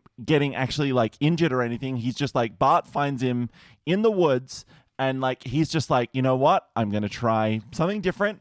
I don't know whether it's what the motivation is, whether it's to get friends or whether it's to evoke sympathy or to Yeah, sorry, we have to hear from I've you. You're got- ever so smart. Right. Yes, I am. I'm ever so smart. No, writer's room for that. That's actually a really, really great idea. And it could be like the catalyst could be Bart finds him, Mr. Burns is injured.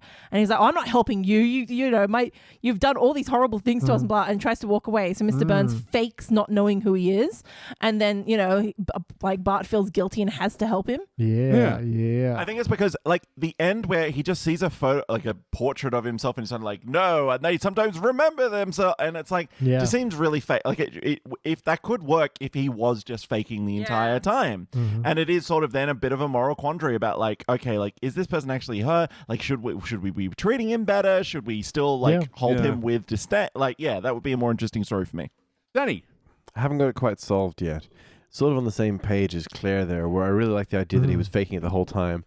That was my idea. Claire. It's just letting him have it. Thanks, guys. What a throwback that is. I'm gonna kill and eat Claire and gain her powers, and then you'll be thanking me. Claire. Wait, what did you say? Don't worry, sweetie. Yeah, I really like that sort of idea where he is, because I feel like this has this. You guys know Parasite, where they're like, I know of it. they're gradually sort of finding ways to move into the rich person's life and take take on roles in their house to leech off his sustenance. A parasite, one might say. Yeah, and not exactly what happens here, but it really reminded me the way that the villagers of Springfield all suddenly, everyone equally has the exact same urge to be evil and vicious and revengeful to this amnesiac old man. I don't know. I feel like, well, first off, I feel like there does need to be more of a comeuppance to that sort of arc, because the whole town is really revealed as casually, malevolently evil, and it is washed under the rug very quickly. And so that sort of ties in with Claire's idea, where Burns, Yes, I am Claire. where Burns was aware the whole time. Gotta say, I love those rug washing videos on YouTube. They're really good. That wasn't me, by the way. That was Jordan saying that. I'm so confused right now. Wait, who even is Claire? Which one's talking? Which one's Claire? You think they dirty those rugs themselves? There's no way. Absolutely. There's no way they're like, I found this in a dumpster. It's like, Yeah. no, you did not. It didn't That's come like- out that clean if you did. No way. Like, you've rolled this in a... Anyway, hey, look, Okay. it's the rug in... No, anyway. Sorry. No, it's good. I haven't quite got the solution there, but it feels like it Got the should be a solvent? double blind, a sting, where I don't know why Burns is trying to trap the villagers into revealing that they don't like him. Everyone already knows they don't like him. They trying to reveal you don't hate me. You just hate all the terrible things I've done. You're just bad people, aren't you? Look, I was an Deep innocent. down, aren't we all evil? Yeah, it could be. Maybe that's it. Maybe it's a moral thing. He's like, we're not so different, you and I. Given the Yes. first opportunity, you would do as I would. Yeah. That's so You think smart. I'm evil? Ooh. We're all evil. I'm just What on the if- top of the hill. What if what he needs is like a transplant and no one's giving it to him? But when Wow. Oatmeal wins the town over, someone will give Wow. Oatmeal a transplant. Yeah, man. And then Oatmeal wakes up and he's like, oh, I don't want to give you your transplant. And we're like, we're the same person all along. You're the evil one. Oh, okay. So that ties Oh. into my idea, and it's, Moral relativism. gonna be a bit 12 years too early for the reference, but I haven't seen 12 Years a Slave, sorry. Severance was what I was going to lead towards. Good Lord. And anyway, Sorry, I can't help it. and also sponsored by Hard Rated. Is that what it's called? No, it's the pizza. The pizza made me very gassy. I'm The pizza very, made me do very it. sorry. Domino's makes you gassy. A lot of gas. Gassy lassie. Jordan's new name. Anyway, Severance. Severance. So the whole idea, any of you seen Severance yet? No. I know the idea. Yeah. Well, yeah, the idea is they undergo this procedure so that you can completely detach yourself from the person you are at work, so that, you go into the elevator down at work, snap, you've finished your day at work. So then essentially your personality splits off into two. So I like this idea with Burns. Like, I love your guys' idea, especially yours, Claire. How just to lean it back into like this is Mr. Burns getting the right hit on the head to make him into his most fundamental childlike person.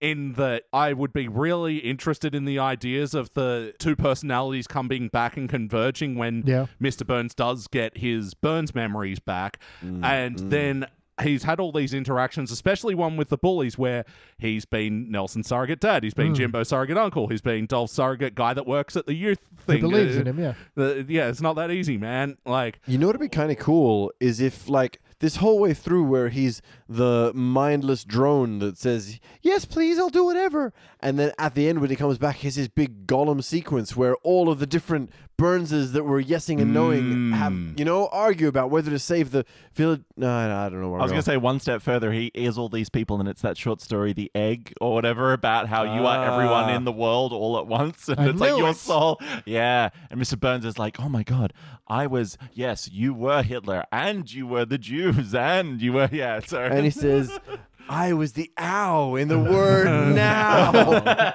And if you tell anyone. But yeah, anyway, just the Severance comparison coming back to like, it's just this person that's become detached from all the Burnsy stuff, like getting into who he is, like fundamentally, and like who he is as a child before he's had all this history to make him the way he is. I think that's something that is just really, it is underexplored in this one. And it does feel like there is a lot of elements that are underexplored, which get kind of eaten up by the first act fuck you in this thing. But yeah, anyway, it's time for our final notes. Well, now it's time. No, it is indeed time. For our final notes! Everyone's final notes. We'll just go around the circle and we'll start with you, BT. Look, there's a bit where they're describing the symptoms of house cat flu, which is mild thirst, occasional hunger, and sleepiness at bedtime. Yeah, which is every USA pharmaceutical advert in existence. Which I really think that Adult Swim, the short thing about there is a bear in this, or no, what was it called? There is unedited footage of a bear or something like that, which is all about like pharmaceutical adverts and everything. It's really good. If you haven't seen it, go watch it right now. It's about 15-20 minutes long, and it's terrifying, but it's great.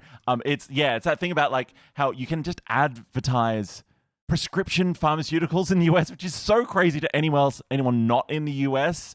But you have to say all the side effects in the ad. It's crazy. Yeah, the ad itself is 30 seconds, and then there's a minute of side effects afterwards with the same B-roll footage. It's like Americans. I don't think you know. It is fucking creepy. Are you sore and tired in the morning? Do your bones creak? Have you got sore joints or a headache? Do you occasionally forget nouns or other words? Do you find yourself itchy, frustrated, irritable, or lonely? Then you need Pepsi Max. It's that, I was about to say, like, rest in peace. It's that Greg Giraldo comment, like, I think it was the underwear goes inside the pants, like, song that took his comedy. Yeah. But it was like, do you wake up tired in the morning? Oh my God, that's me. I need this. And it's like, whereas to anyone not in the US, we just go to the doctor and be like, I have these symptoms. And like, I think I will give you this drug. You don't go, hey, I want prescriptionan or whatever. And like, they just give it to you. That's insane. You don't have a medical degree. And then they say, how are you going to pay for this? And you say, through Medicare, the publicly funded medical system,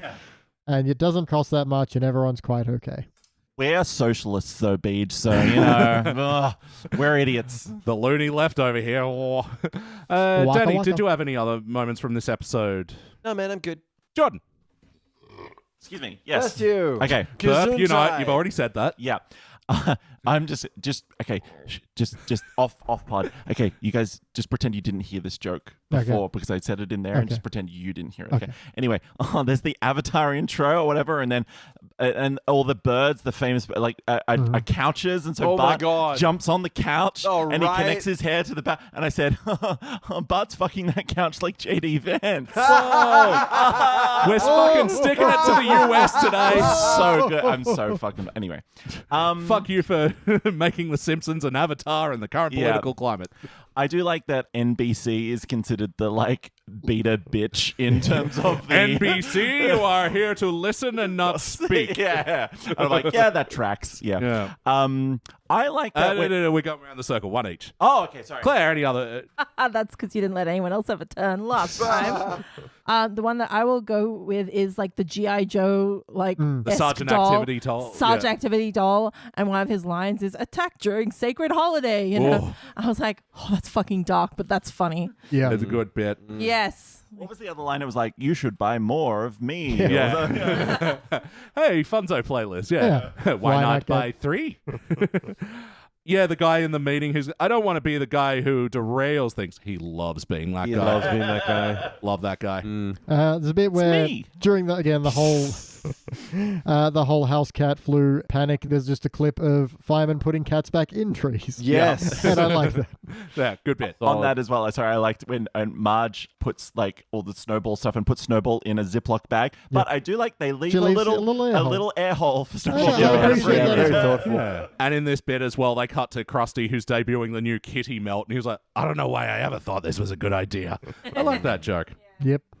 Okay, so there's a bit where Burns' first oatmeal and Bart tries to leave, but he trips on like a tree branch, gets his nose stuck in the ground, so he can't get up. Yeah. And then Bart kind of close up on Bart thinking about it, cuts back to Burns, who's like got a bird trying to pull his tongue like a worm. I got a chuckle out of that. Same. I liked the bit where Burns at the start of the second act is standing on the cliff and he's wearing this big, long, white, flowy robe. I thought it was animated very well. Like the flowiness, it was like the wind whipping through his, well, what's left of his hair, but the robe itself, I thought it looked really good. I thought it was well animated. And the floatiness in which he descends as well was, well animated. Lisa's reading a book called Hopscotch Ultra System or something like that. I like that she, has childish interests, but still gaming the system. Classic games. Yeah, it's like somebody reading a chess book or something like that. It's good. Well, I even like because it's hopscotch, it's like someone reading the strategy guide of rock paper scissors. Like, Yes. That exists, and I have exactly. it. Oh, Of course you do, Beach. Of course you do. when everyone's lining up for the vaccines and they go, okay, 1 vaccine per household, you're going to have to make a Sophie's choice. It's not funny for the reason they think it is. You can hear Krusty in the rhubarb, peas and carrots. Krusty in the background goes, I don't even have a child that I admit to having. You have a child. Her name is Sophie. They just said Sophie's choice. Oh my God. Yeah, he chose not to have Sophie. Fucking hell. Okay, a joke I didn't really like is everyone's spitting in Bird's grave and they have to siphon it all out. And then a line that could have been fine is like, Marge says, I hope they're putting that spit to a good cause. But then they're like, I think the actual line is like, they're putting the spit towards a good cause to lick envelopes or something. No, she goes, I hope they put it to a good cause, like licking wedding envelopes. Yeah, I didn't need the just the simple Marge line of, I hope they put that to a good cause. I mean, why are they all standing around thinking of good uses for spit? Yeah, then George's wife wouldn't have died in Seinfeld if they'd used that. And that show would still be on.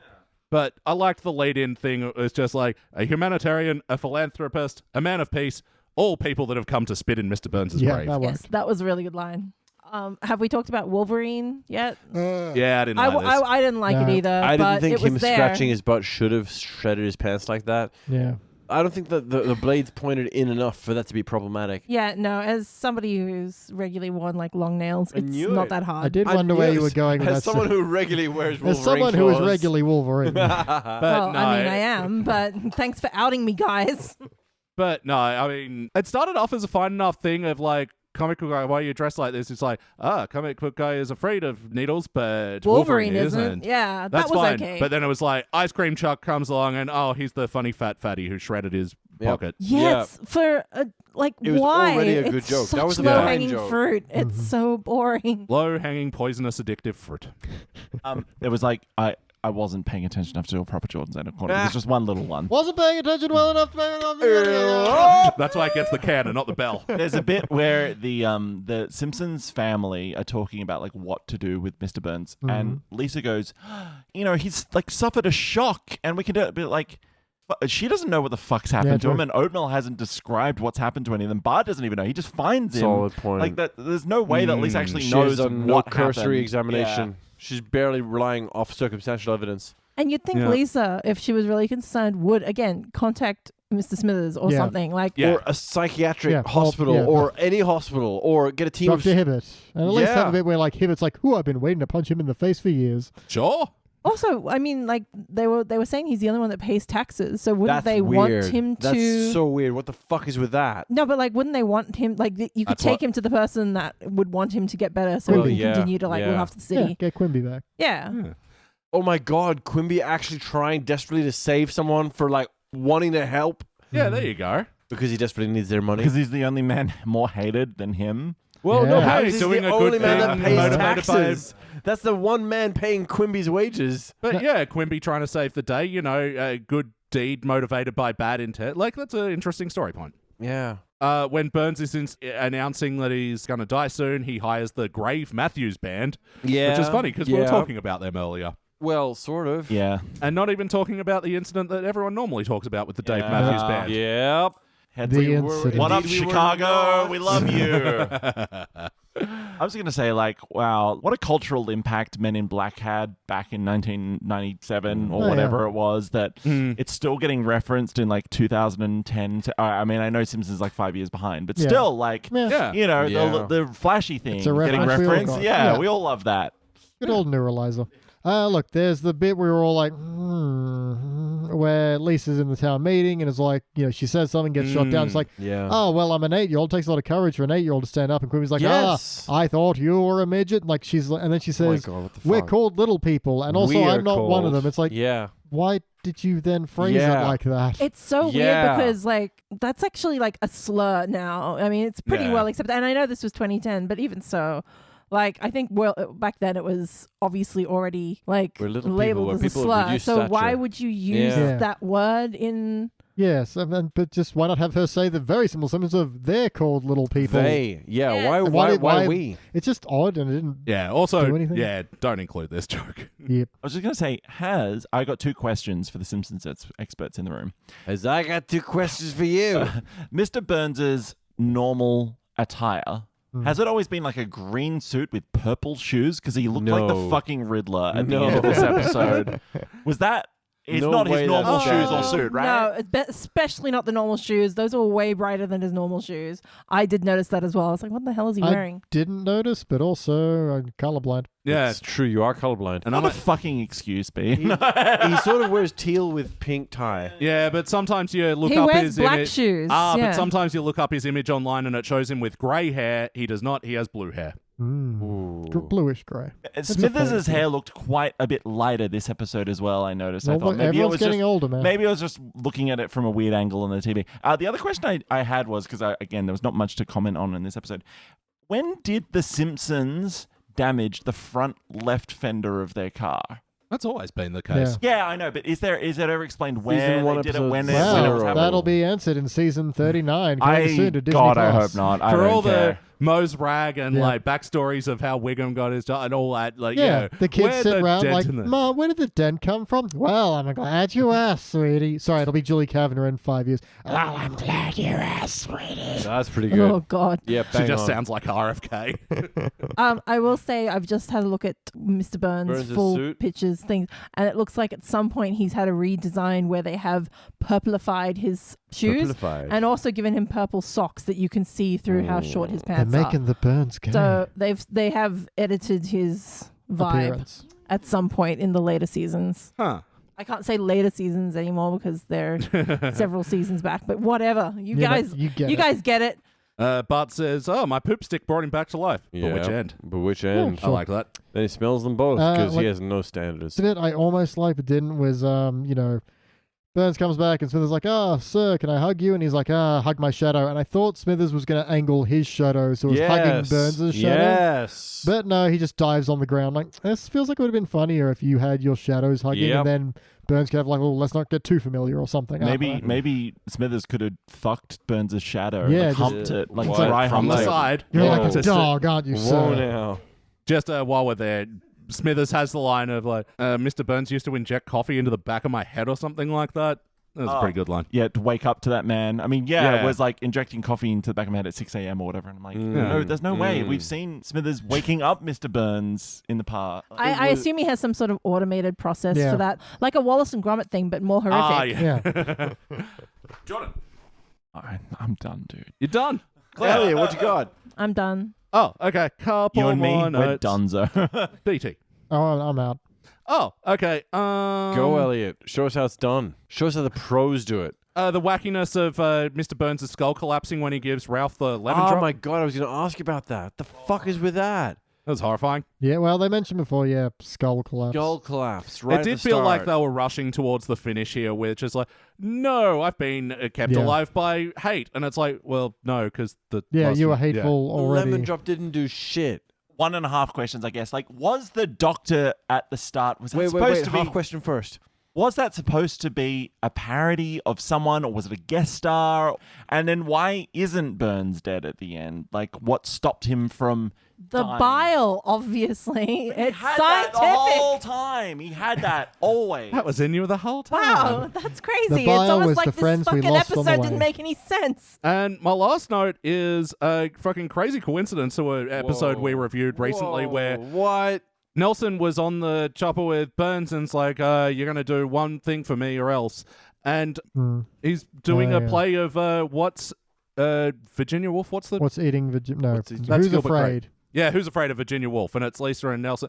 And yeah, we reviewed an episode recently where there was a huge extended sequence of Homer and Marge doing a parody of that. And it was out of nowhere and didn't mean anything. Yeah. Kind of like this ending. Yeah. Sometimes the writers really show their colors. Like, this is what I was doing on the weekend, you know? Yeah, yeah. Yeah, but they just check each other's like film references. Like, oh well, I guess you're not a man of culture like I am. I watched this on the weekend. It's time to rank this thing, and the pen that was deciding last time the order will decide again, and it's me first. I want to hold my cards close to my chest. No, defy the Elliot, pen. you have to go before anyone No else. do-overs. Elliot, Was that me? go on, confess. Yeah. Fine. Look, I'm giving it a bronze. I was leading into the... I love this episode a bit harder, but no, it's obvious. It's got problems, but I still mostly enjoy it. I wouldn't mind chucking it on in the context of a laundry playlist, but because there's elements I enjoy, but I recognize its flaws. BT. Look, I'd considered burning this one, but ultimately I feel like I'm going to forget it. I'm going to participant. But it should also be said that I think around this table we came up with about 4 different better versions. Very True. quickly. Which is pretty Without a lot of brutal. effort. All We're right. just regular schmoes. Pen points towards Danny. I think I'm actually going to go a failure. I was Wow. leaning, I know, Someone I was needed to. leaning strong towards the participant, but as we started talking about the horrific nature of abuse endemic to the people of Springfield and the mindless amnesiac that used to be Mr. Burns, poor Oatmeal's systematic torture. Oatmeal did nothing wrong. Yeah.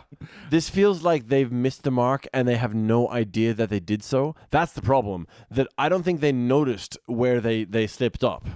All right, and that's closer to Claire. Claire's next. Yeah, it's a failure. Sorry. You don't have to keep apologizing. It's, You better it's your opinion. fucking apologize. I know. I just feel bad because I feel like He I'm was almost so excited. more negative He on was this so one than I was excited. on the last one. Jordan. Came all bright-eyed. Hey, fellas, I'm going to Yeah. show you this great episode. No, look, Elliot, I think you're right. This is the laundry playlist because this pissed the bed, dude. Oh, fucking God. Yeah. Anyway, no, I'm going to give it a participant.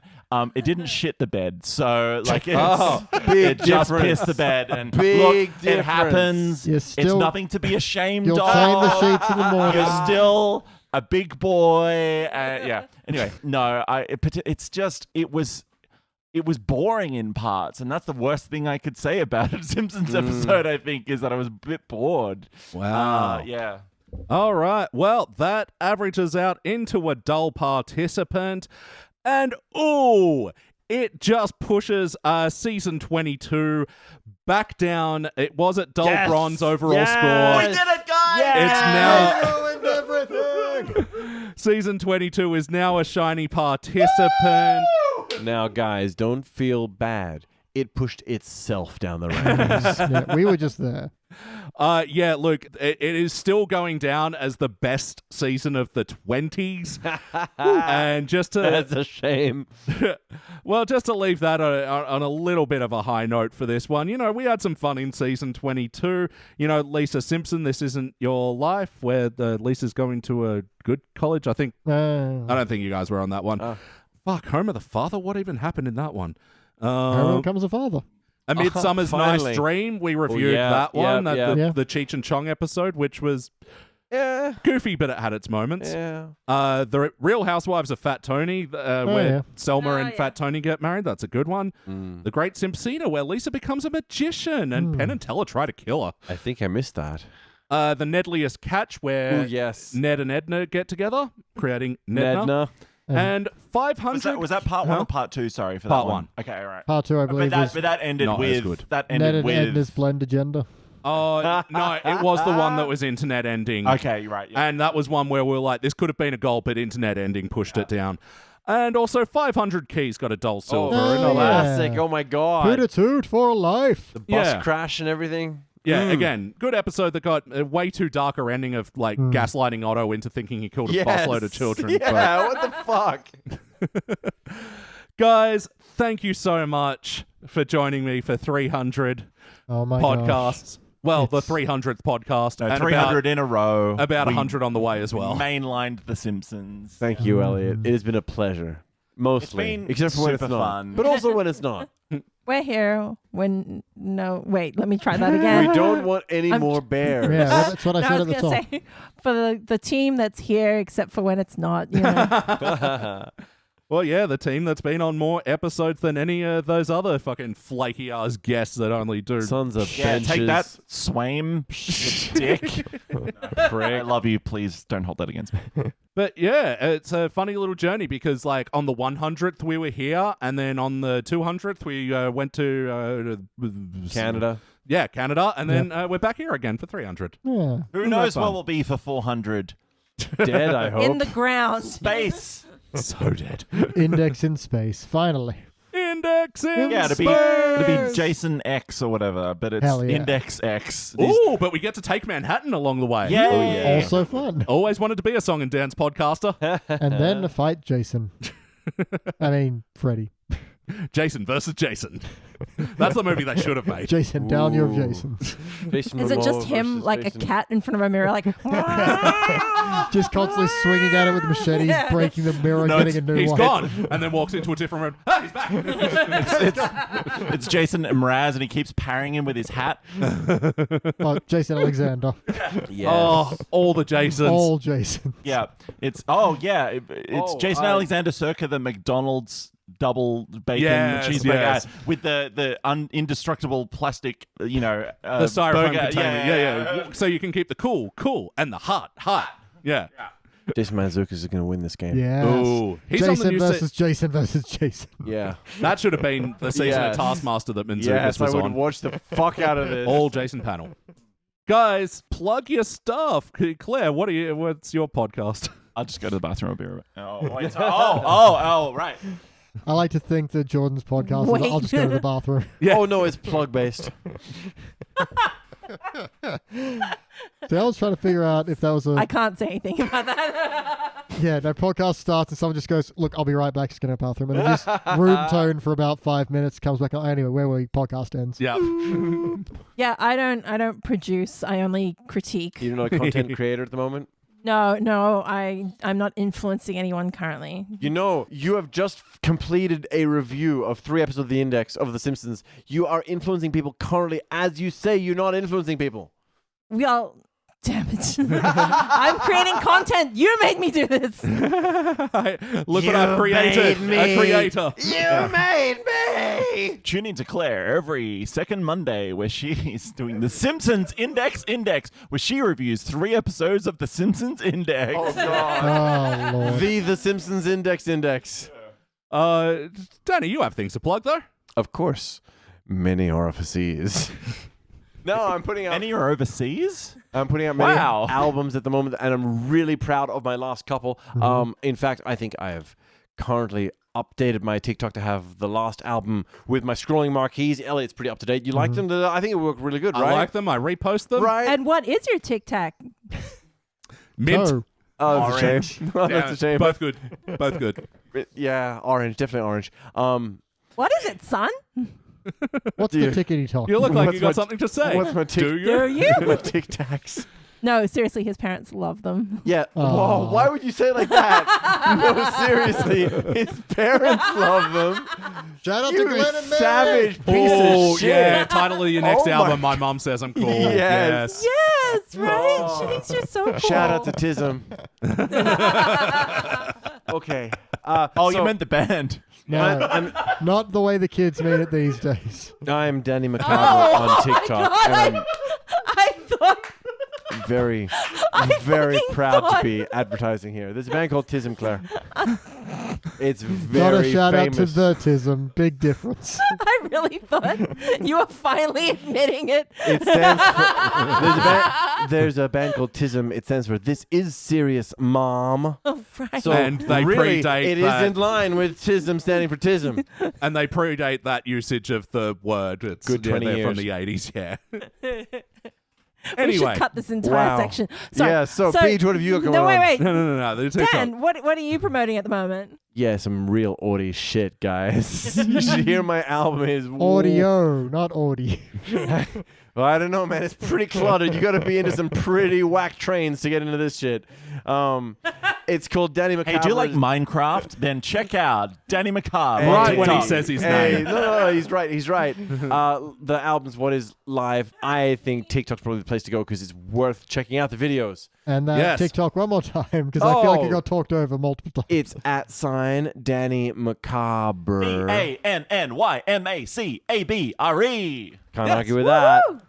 And you know what? Some of the tracks, they're pretty good. And sometimes we drop one at the end of these podcasts. Do you want to drop one at the end of this one? Well, guys, actually, yeah, there are a couple I'm pretty proud of. We should do that one where the fucking Pretender mix goes just like screaming at us and Yeah. banger clanger.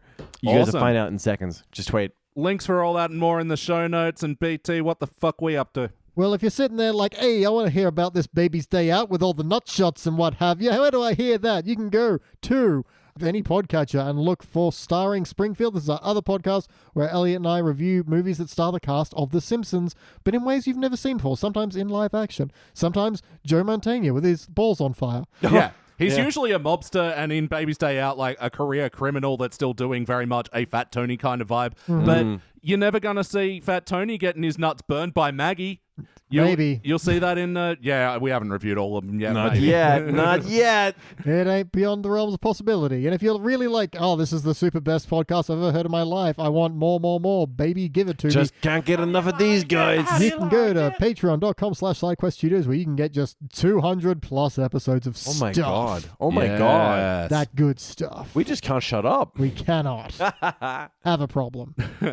So yeah, go check that out. Links and all that and more in the show notes. And yeah, if you sign up to the Patreon, you get to tell us what movies we review on Starring Springfield. As Is there long a as they movie where have there's a- more nut shots than Baby's Day Out? Fucking I'd like to see that. I'd like to see him try. if they star a cast member of The Simpsons as well, we'll review it. It's my director's cut of Home Alone.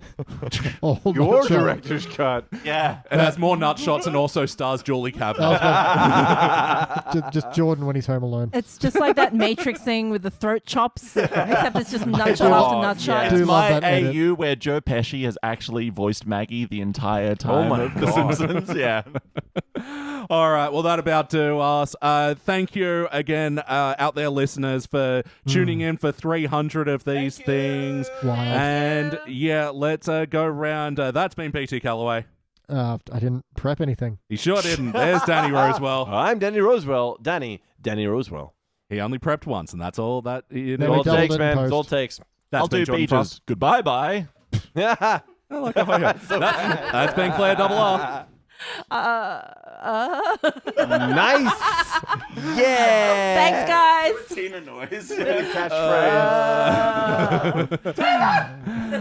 And I've been Elliot J. O'Neill. That's all the mustard in the house. Now let's all hug. Hey, there's still time. Let's all hug again. And a hankering for some oatmeal. Thank you for listening to the Simpsons Index podcast, which is also an online spreadsheet available at thesimpsonsindex.com. We're also on social media. You can follow us on Blue Sky, Instagram, and on Threads. Links for all that and more are down in the show notes. Lastly, please consider giving us a 5-star review on the podcasting app of your choice. If you had a podcast, we'd give you a 5-star review. And now please stay tuned for the bonus scenes!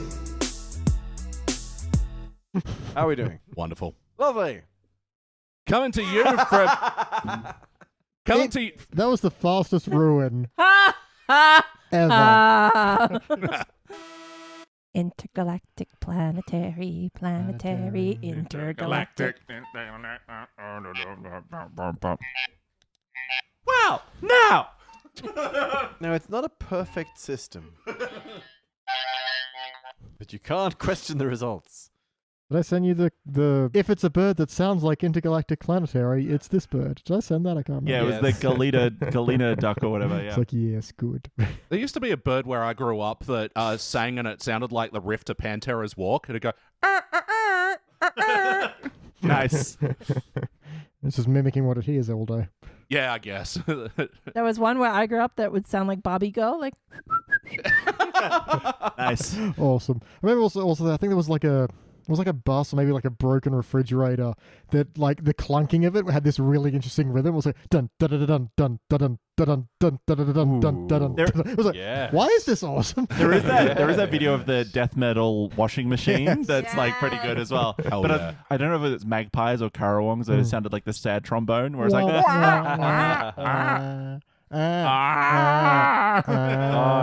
What a devastating guys. bird burn. no, I thought those were crows. Welcome to Bird Burn. I think it's maybe Sheridan. it is. No, You no, just no. think it's Sheridan? Because no, we were talking about Pretty it when we sure. were in Japan because Japanese crows don't sound like Australian they crows. actually sound like crows. They sound like crows that you but ours are always like and you're like, That's pretty oh good. my That's god, pretty you're on dying. point. Yeah, I always think it sounds like someone that's overcompensating for not getting the joke straight away. Yeah. I get it now. Yeah. I was about to say, because I think our magpies and carawongs are actually quite pretty. Like the voice, like they whistle, right? Yeah. They're like Welcome to the Bird Index. Wait, Right? Dan Good can do a index. good karawong. Do it. I've forgotten how. Ugh. Oh, thank you. That was a meow. yeah, you suck, Artemis. Thank you for contributing, Artemis. Well, got a cat in one hand and a beer in the other. Like Rolf said, say hi to your mother. Woohoo! Hello and welcome We're like a certain somebody's monster. We're to the Midnight alive. Tower Power Hour. We're white and gay. What? What? What? What? Certain someone's monster. So Right, the Monster Energy. It's actually Dr. Frankenstein's monster energy drink. Dr. Frankenstein. It's Steen. But have you heard of the callback to that, which is yes, but really the monster was actually Frankenstein, the doctor. It wasn't the monster. I've read that book. The monster is a dick. The monster was in us. The monster did nothing wrong. Yeah, he did. He's a dick. he goes crazy in the snow. Yeah. Kills a child, no reason. Oh, yeah, that's pretty up there with Despicable Acts, yeah. Yeah. Reverse Nurture Beach. It's nature versus a guy being a dick. Shouldn't have put that child murderer's brain in him. Big mistake. Not let alone the child murderer's arm and heart and lungs. Come to think of it, it was mostly child murder. And knife. Why have knife arm, if not stab? It was the 1800s. We were all child murderers. It was so easy back then. You'd fall down and stab a child. Fire's I not don't know lit. what we're doing Murder anymore. child. Mm-hmm. I don't know. Mary Shelley's pretty cool, I guess. I like that she had sex with her husband, On who her mum's was grave. and who was he? He was Lord Byron. yeah, that's right. He wrote Bram Stoker's Dracula. That's the one. Yes, thank you. I knew he was another famous horror author or something. I'm giving you weird. So, Lord Byron wrote Bram Stoker's Dracula. Yes, that's right. Yeah, it was like how Christopher Marlowe was actually 1/3 Shakespeare. On the Christopher Marlowe Experience podcast. Gracie Jordan's Aunt Fatso's Jack Donaghy's Episode We At It 1. again. Faust. What do we think, boys? I think you could have done it quicker with less resources. Danny, what stands out to you for Burns or oatmeal? You know, Complex thoughts in this man. They're all kind of come out at once, like Three Stooges. it really throws me What off. space? I'm That sort of thing. I know. I'm just trying to vamp to give you some time. We're all watching him very The worst. closely. The worst. I mean, it's a Blu-ray Bane, and we all know that. Look, no Sonic drowning music here, thank you very much. Traumatized feel enough like I'm people. There's TMNT drowning. No, that's Sorry. okay. That's okay. Maybe come back to me, guys. How I've do got to turtles drown? think about this. Yeah, that's why Frankenstein sucks. Mm. My dick. You've forgotten. This is like the 300th episode. You've forgotten how to start the episode. He's waiting for a gap in our bullshit, and I'm purposely not giving him one. No. He's taking, what do they call them? Atmospheric levels? Yeah, getting some Room ambient. Ambience. I thought the aircon was still on, but I think it's the bathroom fan. Would you mind? I don't think it's on it either. I think it just He must record in absolute silence. Yes, the silent podcast. Elliot, if you were a Nestle chocolate bar, what would you be? One without palm oil. No, he needs the door open in case he needs to go. Light on, fan off, door open, can't lose. Cat in the furnace. What was that movie Or with lighting. the Dawson's Creek guys, Oh, the shit. football guy? Varsity Blues. Varsity Blues, thank you. I yeah. did see that one. With the cream, Yeah. whipped cream bikini. Yeah. Yep.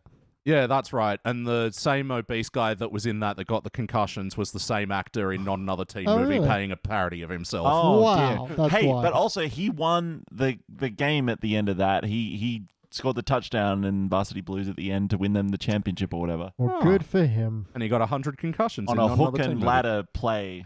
Whatever that means.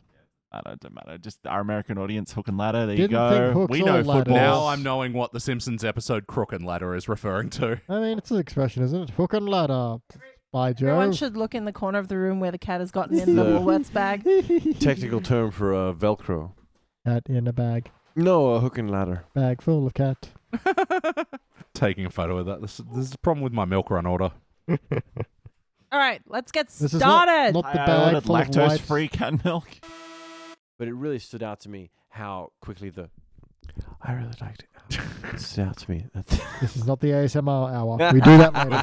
Sorry, Whoa! Jesus Christ. That was Cheese not and my wheel. crackers. wrong button.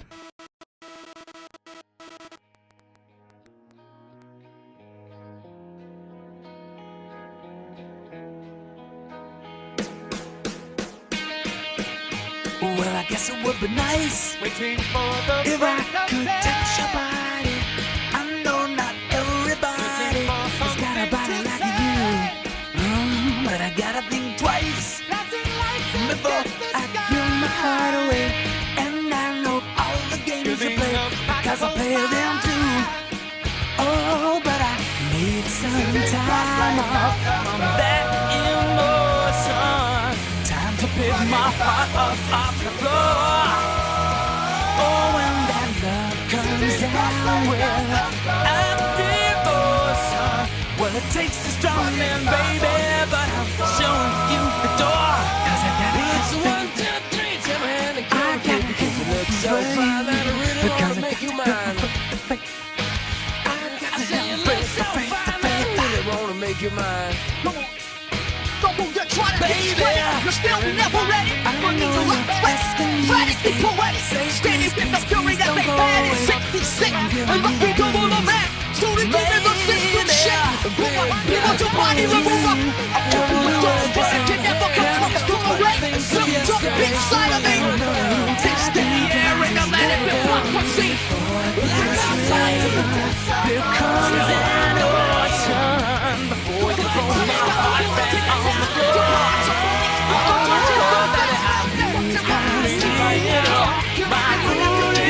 But I need someone to hold me, but I want something more.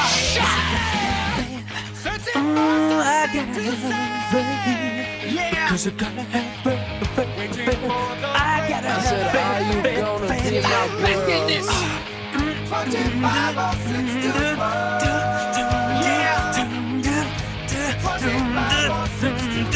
Just have to wait.